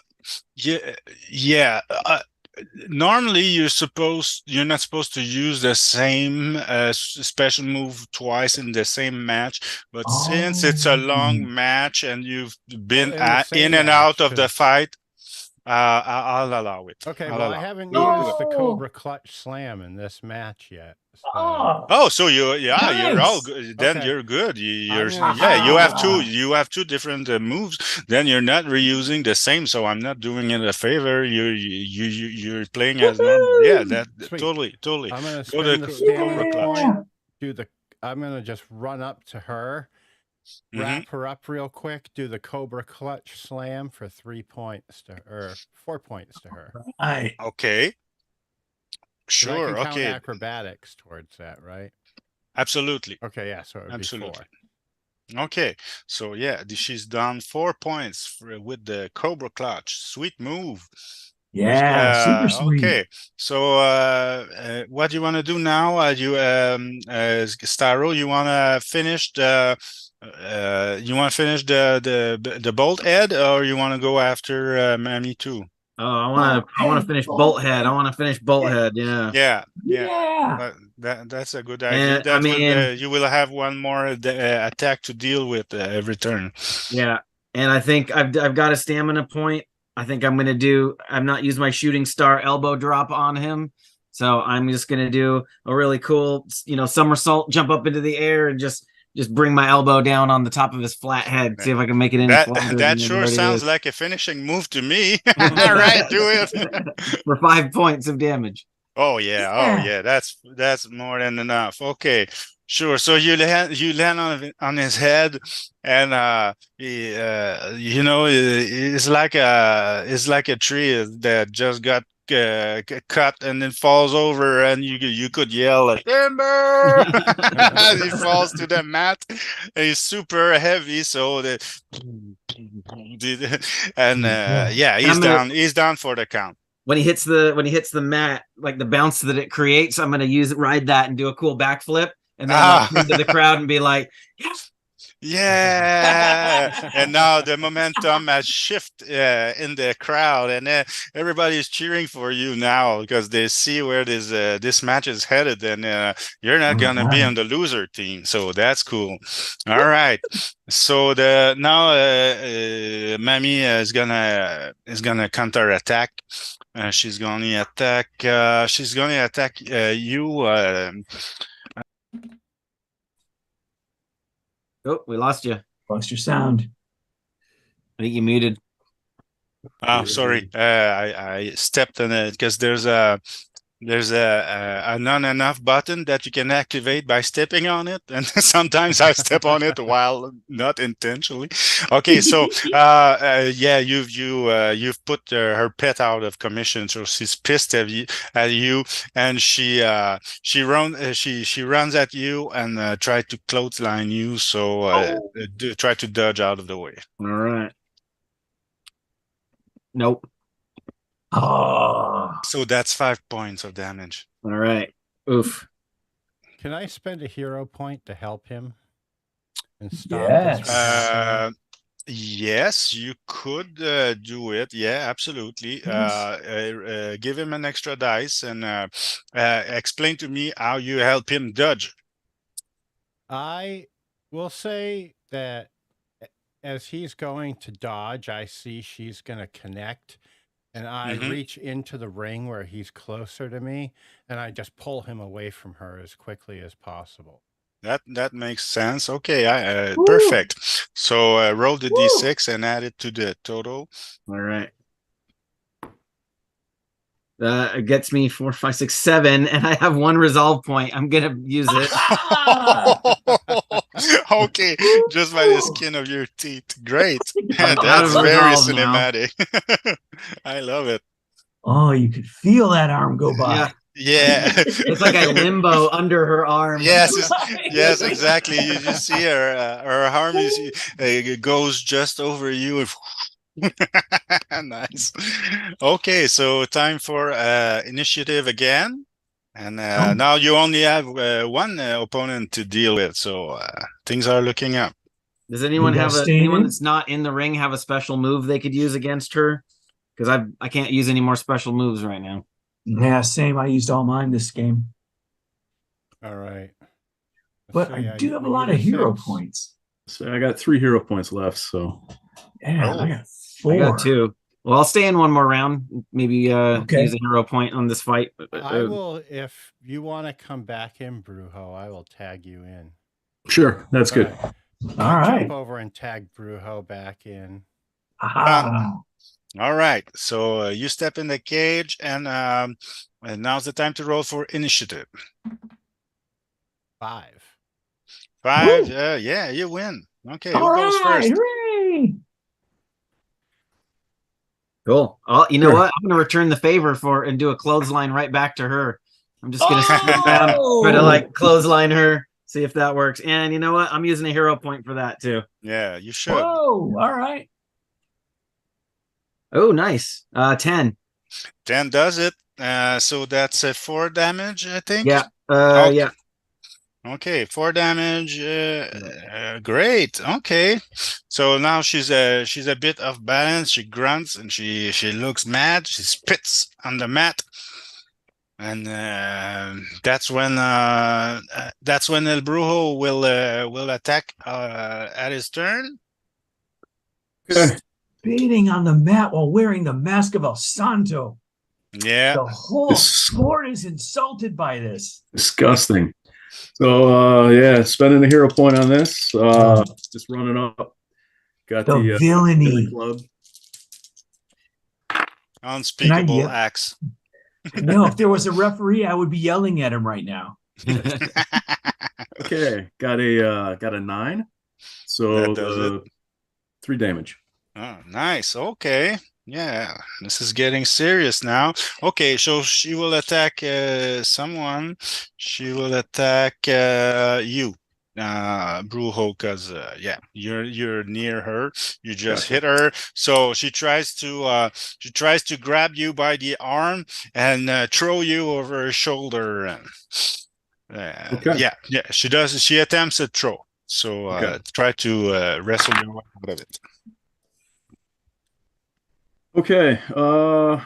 Yeah, I don't do it, and so I'll take the hit. Oh, Okay, so that's 5. That's 5 damage. okay.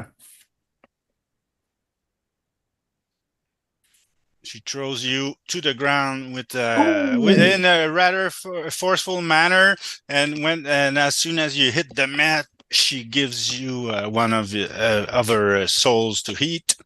So that adds a bit of insult to injury. So you're everybody's done. So it's a new round. Are we keeping the same wrestlers inside the cage? I'm okay to go another round. Okay. What do you guys think? Does anybody want to step out? I'll happily step out if someone wants to take a swing at this one. Okay. If you I'll well, wait. if are you badly injured? I'm No, not. you're good. And what about you, Okay. Brujo? You know what? I got 3 vitality points, so I should probably step out. Yeah. Hey, Oh, yeah. okay, It's a yeah. long shot So on me, so who takes his place? I'll go. I got 7 points. Okay, step Do it. in. Wait, And yeah, wait. The bell hammer, ball peen or claw in this fight? Which one is it? Here's why I asked. roll a d6. Oh. Roll a d6. 1 to 3 means bull peen, and 4 to 6 the other way. I am calling upon the wrestling gods at this moment for a claw hammer. Hear Well, me, gods. I think there's only one god you have to pray to now. Is the owner of the mask that you're all fighting for.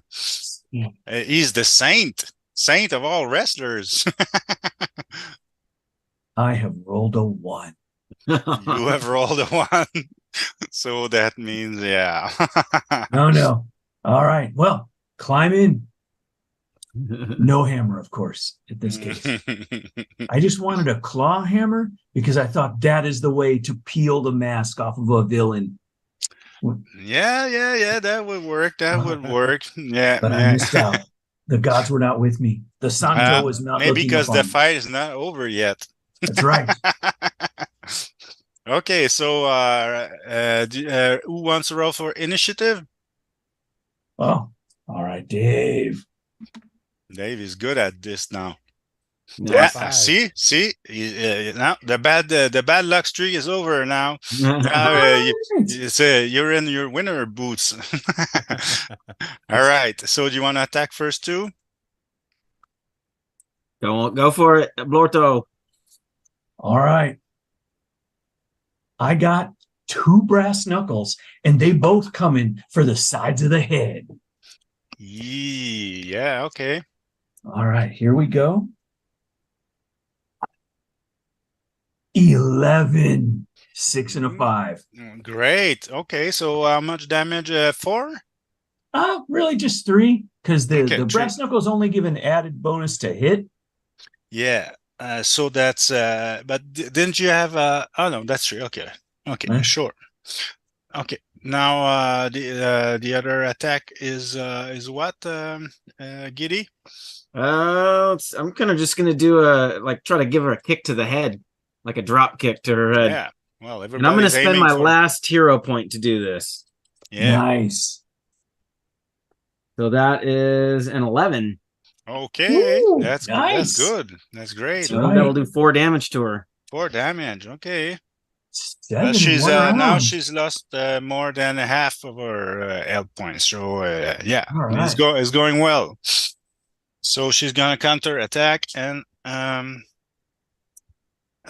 that's you, Giddy. You have to dodge out of the way, or she's gonna try her roundhouse kick. I got a 12 for my dodge. Oh boy, okay, that's one. That means 1 you point get back. a hero point, and you get a free counter attack that you can use Ooh. right now. All right. Oh, Well, can I use that hero point I just earned on this counter attack? Absolutely. All right. yes. Let's do it. Oh God. 111. Oh. There's no rule for that, but I think we have to invent one. No, I'm kidding. Okay, you just well, normally that would mean that the enemy gets a counter attack, but since it was already on the counter attack, I'm not gonna do a counter attack of a counter attack. So let's just forget about it. You missed. You were glorious for a second, and then right after that, you trampled. Yeah, I don't know. You stepped on your shoelaces and that cut short to Tangled in the ropes over on the side. yeah, something like that. So maybe you slip in her spit on the mat. Just more villainy. So yeah, that just means that your counter attack misses. That's not very important. So who goes next? Okay, it's initiative time. So if there's tag to be made, please tell me. Otherwise, You want to go in? I got 7 vitality, but I can't use any special moves or hero. Well, you still have a lot of hero points, though. I think you and Matt have a lot of hero points, if I'm not mistaken. Matt, you ready to get in? Okay, so I got Martin. I'm assuming that we really haven't, or I haven't had enough time to recuperate 3 more vitality points. Yeah, you can take them. Yeah. I can. Okay. Yeah, it's not really 10 to 15 minutes, but let's agree to say that one turn out of the ring brings you back 3 health points. Otherwise, it would be impossible to win this fight. So, gotcha. Yeah, these are special rules. Okay. Special All right. fight, special rules. Okay. It's the spirit of El Santo. Yeah. Shining on us. Wants his mask. Okay, yeah, I'll tag in. All right. All right. Amazing. So roll for initiative and let's do this. 6. Nice. Oh yeah, you're on fire, my Back man. on fire. Man, seriously, Yeah. this is great. Okay. So what happens is that you were saving your good rolls for when it matters. Okay, Yeah. I get you now. I get it now. Okay, so who wants to deal damage first? Sure. All right. Okay, yeah, so I whip open the door on the cage and just as I go up over the top of the ropes, I just vault off the top rope and come down 2-hand with the billy club. Oh, that's gotta hurt. I'll use a hero point, which is good because I rolled an 8. Okay. So the base damage is, or the damage is 3. Yeah. 3. Great. Okay. She's really starting to feel it now. Yeah, she well, she's way too proud to consider forfeiting, but yeah, she's not so proud as she used to be. Yeah, who wants to hit next? All right. Oh. What you got? Man. So I think I'm gonna run over there just after he does that. And I think I want to smash down on both of the arches of her feet, wearing those big old boots with these brass knuckles right on top of the feet.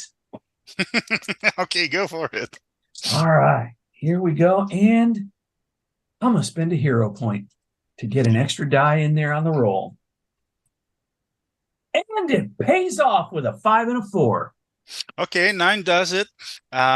You do 3 damage, right? 3, yeah. Okay, but you take 1 for yourself because you just you dived and with 2 fists holding brass knuckles, but you land on a steel cap boots. So she takes damage, but you take some too. So you lose 1 hit point while doing so.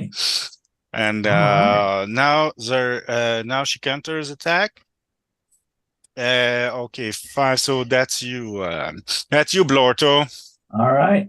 Let's see if I can dodge. Oh, 6 and a 1. Only 7. It was all left. Okay. Can anybody help me? I got a hero point. If you want me to spend it on that, I can. Well, you're in the ring, so if you want to explain how that plays, sure. What do you think, Eric? Do you want me to spend it? Man, I don't know. What does everybody think? Should we, or should we put it into attack? Kind of thinking aggressive. Yeah, me too. Yeah. Me too. Don't spend it. I take the damage. How much is it? Okay, so what happens is that you dived on her, and you wrecked her feet a bit, but you're still on the ground. So and now she raises her big fucking boots and try to stomp you, and you nearly did it, but she scrapes all of your ribs, and part of your costume is shredded, and and you're hurt. Maybe you have some broken ribs, but now's not the time to think about that. So you take 5 damage. All right, I'm still conscious. I got 1 point left. Oh boy, okay. But hopefully, thankfully, you can tag somebody to take your place, because now's the end of the round. Out. Ooh, tag. Yeah, I reach out. Woo! Nice. Okay. Can I slip him one of the brass knuckles as I do it? Sure. All Yes. Initiative. Yes, and just so you know, I don't know if you remember it or not, but the brass knuckles, it gives you a +1 on you to hit to roll when you attack. Okay. Well, I rolled a 1. Okay, you roll a 1. Okay, so she's coming back strong. Okay, she's attacking, and 3 means it's still you, Brujo, in there with okay. So it's you who gets attacked. Try to dodge out of the way. Okay. Okay, I rolled a 5 and a 2, and I got a 1 in acrobatics, so I got 8. That does it. Okay, you dodge out of the way. She was attempting to choke hold you, but you moved out of the way, and now you can counterattack. Okay, yeah. So I kind of slide out of the way and just sling it with the billy club again at her. I'm gonna go ahead and use my last hero point, because why not? Now's the time. Okay. All right, I got a 9. 9 So does that it? would be 3 points of damage. Okay. Woo! Oh yeah. Okay, now it's really gonna end soon. Yeah, you hit her with the billy club, where let's say maybe in the chest or in the back or something like that. Not to the head; it's not strong enough, but maybe to the chest. And she folds for a minute and catches her breath. And she's definitely she's showing signs of fatigue and exhaustion, and she's not as proud as she used to be. So you want to go chain on that, do something on that inspector? Oh yeah, I'm gonna give her a spinning roundhouse kick right to the face. Oh yeah, all right, that looks cool. I love that. 4 and a 3 plus the 1 from my brass knuckles gives me an 8. That's enough. Okay, All so right. how much damage you deal with total? That's 4, 3. Okay, 3. Okay. And she attacked first, so it's a new round. All right. Anyone need to tag out? You guys good? I can take 1 more hit. So unless anyone wants to roll some dice, I'll stay in. Stay in, you guys. All right. Okay. So who rolls for initiative? Do you want me to do it? Are you doing it? I got a 1. You should have said, do it. No, I respect a non-cheater. I'm a solo player, and I always kill myself. I'm always merciless when I play alone. Same. What's the point of rolling dice if you don't respect the result? Yeah, exactly. Yes. Okay, Yes. so she's gonna attack. She's gonna attack again, El Brujo. So Okay. El Brujo, try to dodge out of the way. Okay, this might be my one more hit. Uh-oh. Oh, boxcars. Oh yeah. Boom. Got a hero Nice. point back. Nice. Plus, I get the counter attack. Yeah, exactly. Okay. Yeah, so just gonna go ahead and clonk her again. And 2 plus the billy club for, is the billy club only damage or does it go towards the attack? It's damage. It's damage. Okay. Yeah. All right. So I'm gonna spend a resolve point, bump that up to an 8. So that would be the 3 points of damage. Yes. Oh yeah. Okay. Now it's really the next hit or next hit maybe, or next 2 hits she's down for good. That's for sure. So Okay. yeah, keep on. Who's on the attack now? Yeah. Well, it's Inspector Gazzetto. All right. Woo!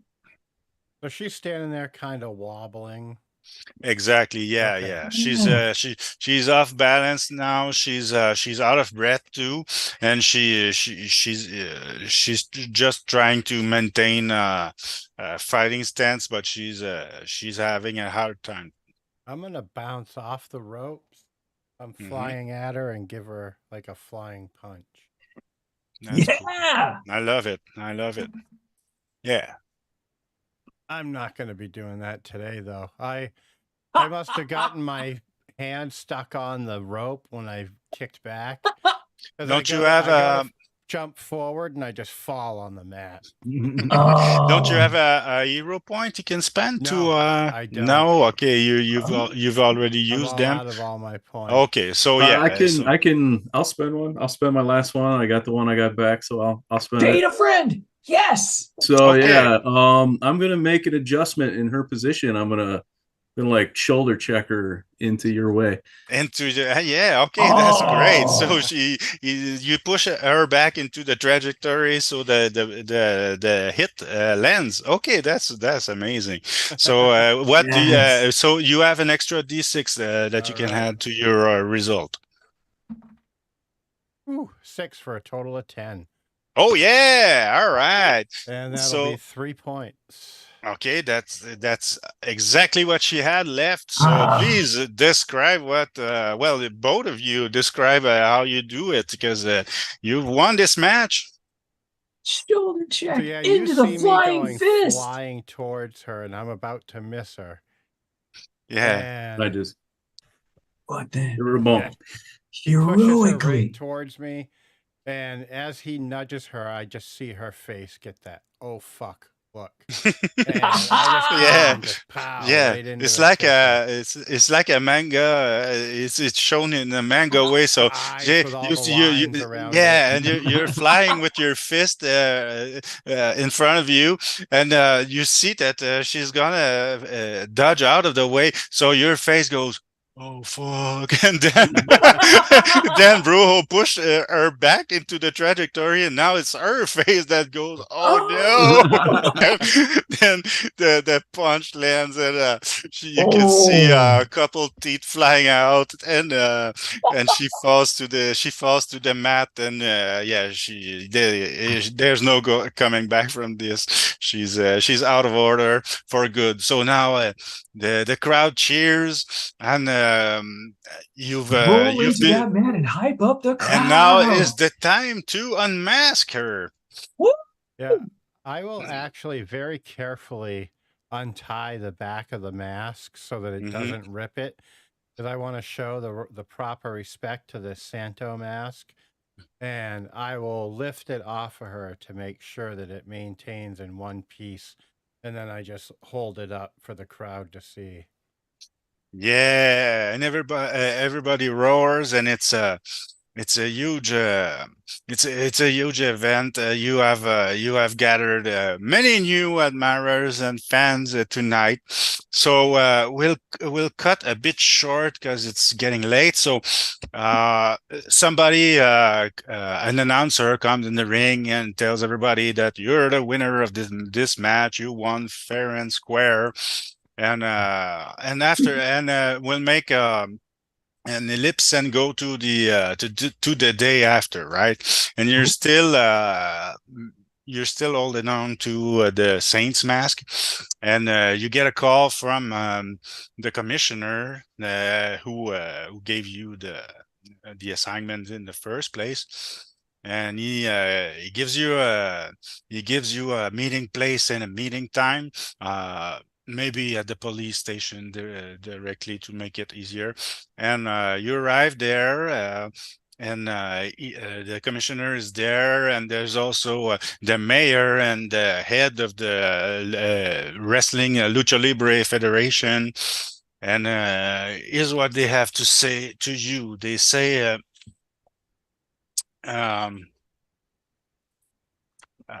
we've discussed among us, and we've come to an agreement, to a conclusion. There is no museum in the world or no place in the world safe enough to keep the Saints mask, except if one of you luchadors wears it. So which one of you is gonna wear the Saints mask? So you have to decide which one of you is going to be wearing the Saints mask from now on, because it's not going back into a museum.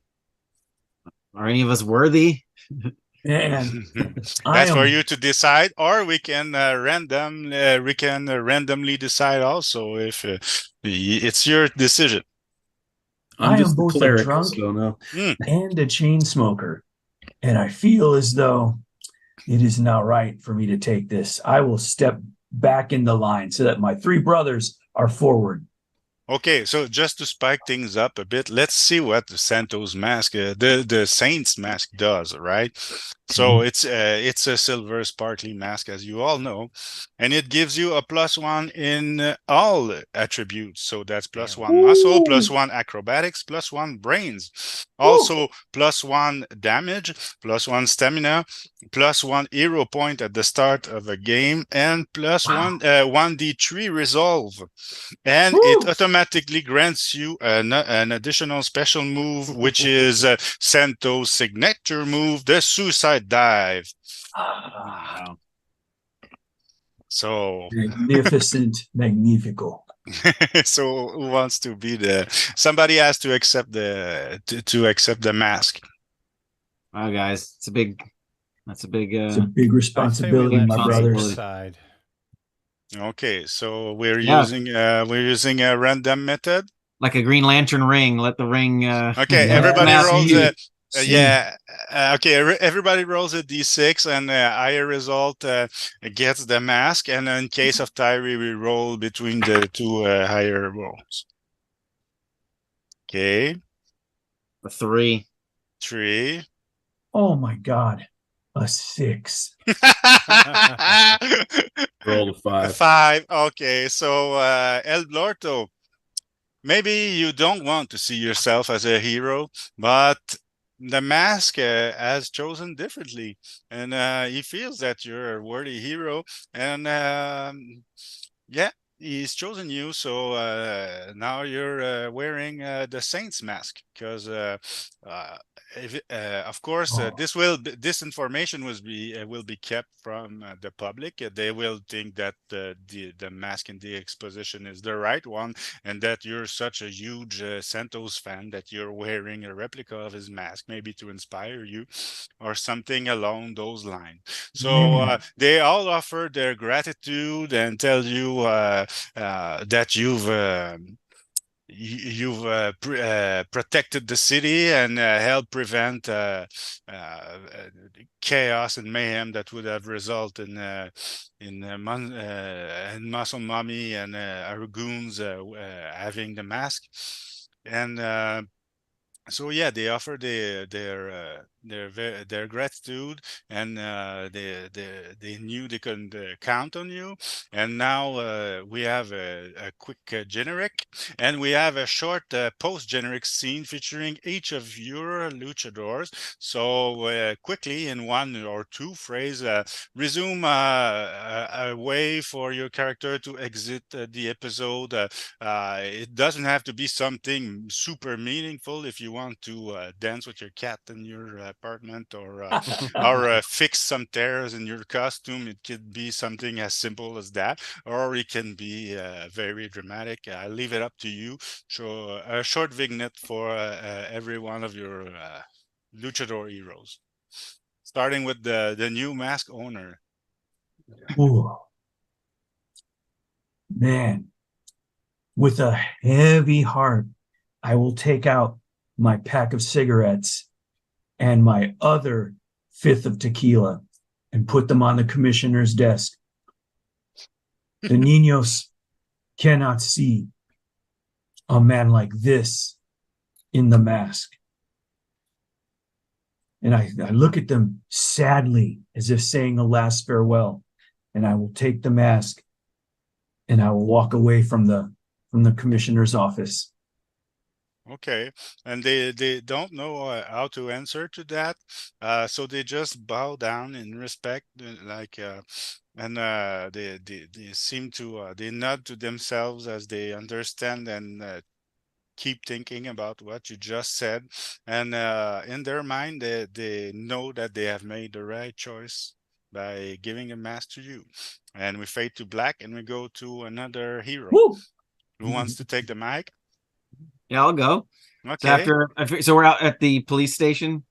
You can do a jump in time and be elsewhere in your headquarters, in your favorite bar, in your apartment, wherever you want to be. Well, I figure as we walk out, maybe there's a crowd of people, and I'll be like, guys, go back to the conch, and I'm just gonna sit there signing autographs and taking pictures with people as long as they want. Got to give the people what they want.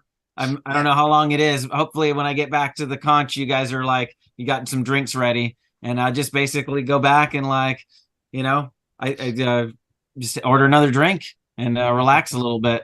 And, yeah, because the official story that got to the media is that you busted a ring of illegal fighting and illegal betting and all of that. They left the part about the Santos mask out for the public, but they still acknowledge that you've arrested some important criminal. So yeah, there could be some sort of a crowd waiting for you and people to cheer you, and yeah, absolutely. Yeah. So your scene ends at the conch with admirers and friends and sharing drinks and signing autographs. Exactly. Wonderful. So that's a quick fade to black, and we go to another quick post generic scenes. Who's gonna go next? I'll go. So the Brujo Bandager. We just go ahead and kind of maybe camera angle high out, and just got a cap pulled down. I'm maskless. I'm attending to I'm in my day job. I'm attending to the needs of a wrestler who took a bad bump out the ring. Absolutely. And you're a bit relieved maybe that you're doing the healing and not the taking punches in the face part. right. Excellent. Love That's it. great. So nobody knows that you're are there people in your entourage that knows that you moonlight as a crime fighting luchadors, or is this part just very secret and nobody knows what you're doing when you're not? Yeah, we'd say that it's secret. Okay, great. Just me. Just me. Okay, so maybe to make it more cinematographic, we can say to make it more cinematic, we can say that the wrestler that you're tending to, he says, Yeah, you have the easy part. You just bandage me. I'm the one who gets hurt, and your mind goes through what the adventure that you lived the last night, and you say, Yeah. Just keep some ice on it and sit Ex- still, would you? exactly. Very cool. Okay, so fade to black, and it's you. It's your time, It's our So host. Dave, the camera Inspector. pans over to Gadzetto taking off in the helicopter and zooms in on him, but then inches down to the left, and you just see 3 kittens in the co-pilot seat. Oh, yeah. As Hank's he's taking off kittens. into the air, and he's kind of reaching over and ruffling all of them a little bit. Yeah, he's petting his new cat, and maybe you can say to one to them, okay, remind me to load the bolo thrower again. It proved pretty useful tonight on our mission. Yeah. Oh, And then I'm like, I reach down and I say, well, little Hank, remind me to reload the bolo gun. Wonderful. Little Yes. Hank. I love it. Okay, so that's Fade to Black. And that's the end of our episode. So, well, I hope you had fun. I sure did. I It did. took I went fast over certain parts and it still ended late, but I hope it was worth it. I sure did have a lot of fun. Yeah, I had a super fun. blast. yeah. Had a good time. Good time. Woo. Yeah, and thanks everyone for coming on. This was Heck so yeah. much fun. Yes, thank you Yeah. very much. It's super Thank you for having appreciated. us. This is Yeah. very helpful for me to know if there are certain parts of the adventure that I want to rewrite, certain things that don't work as well as I planned to. So it's late, but if you have any comments or feedback, questions or things, suggestions, or things you would do differently, that's in part why we're playtesting together. So that's all very helpful. I welcome everything, critiques also, and please share any thought you have with me. I very cherish that because it's a lonely job writing adventures, and you don't know what they're worth unless you have players test them out. So that's why that's what we're doing tonight, and yeah, it really helped me. All right. Awesome. Well, I had a blast. Yeah, Yeah, me too. me too. Yep. Glad to be part of it. Thank you. You're wonderful, all of you. Thank you very much. I had lots of fun. And if you want to reach out and give me some feedback, my door is always open. Okay. All right. And everyone that joined us in the chat, thanks for Yes. joining us. And Yeah. we'll Woo. catch you next time. Woo! And be Yes. sure to go and back the Crime Fighting Luchadores extravaganza that's currently running on Kickstarter. Yes. Yes. Please. There's still over 45 days to the campaign. We're halfway through our funding goal, so it's important if you want to see this in print. Otherwise, I'm not gonna lie to you. There's gonna be a zine, but it's gonna be a PDF, and we all prefer to have printed things. And this time, I wanted to do full color for the inside page and give it the royal treatment, and so yeah, the difference between doing the zine as a PDF or doing the zine in print and then the best quality possible with our means is we need more backers. So if you want, come visit our Kickstarter and chime in if you can. And otherwise, thank you for watching. I hope you had a good time and you're wonderful. And also, Dave, happy birthday. Oh, thanks. Hey, happy birthday. Hey, happy birthday. All right. Well, folks, have a good night. And thanks for joining us. And we'll see you the next time.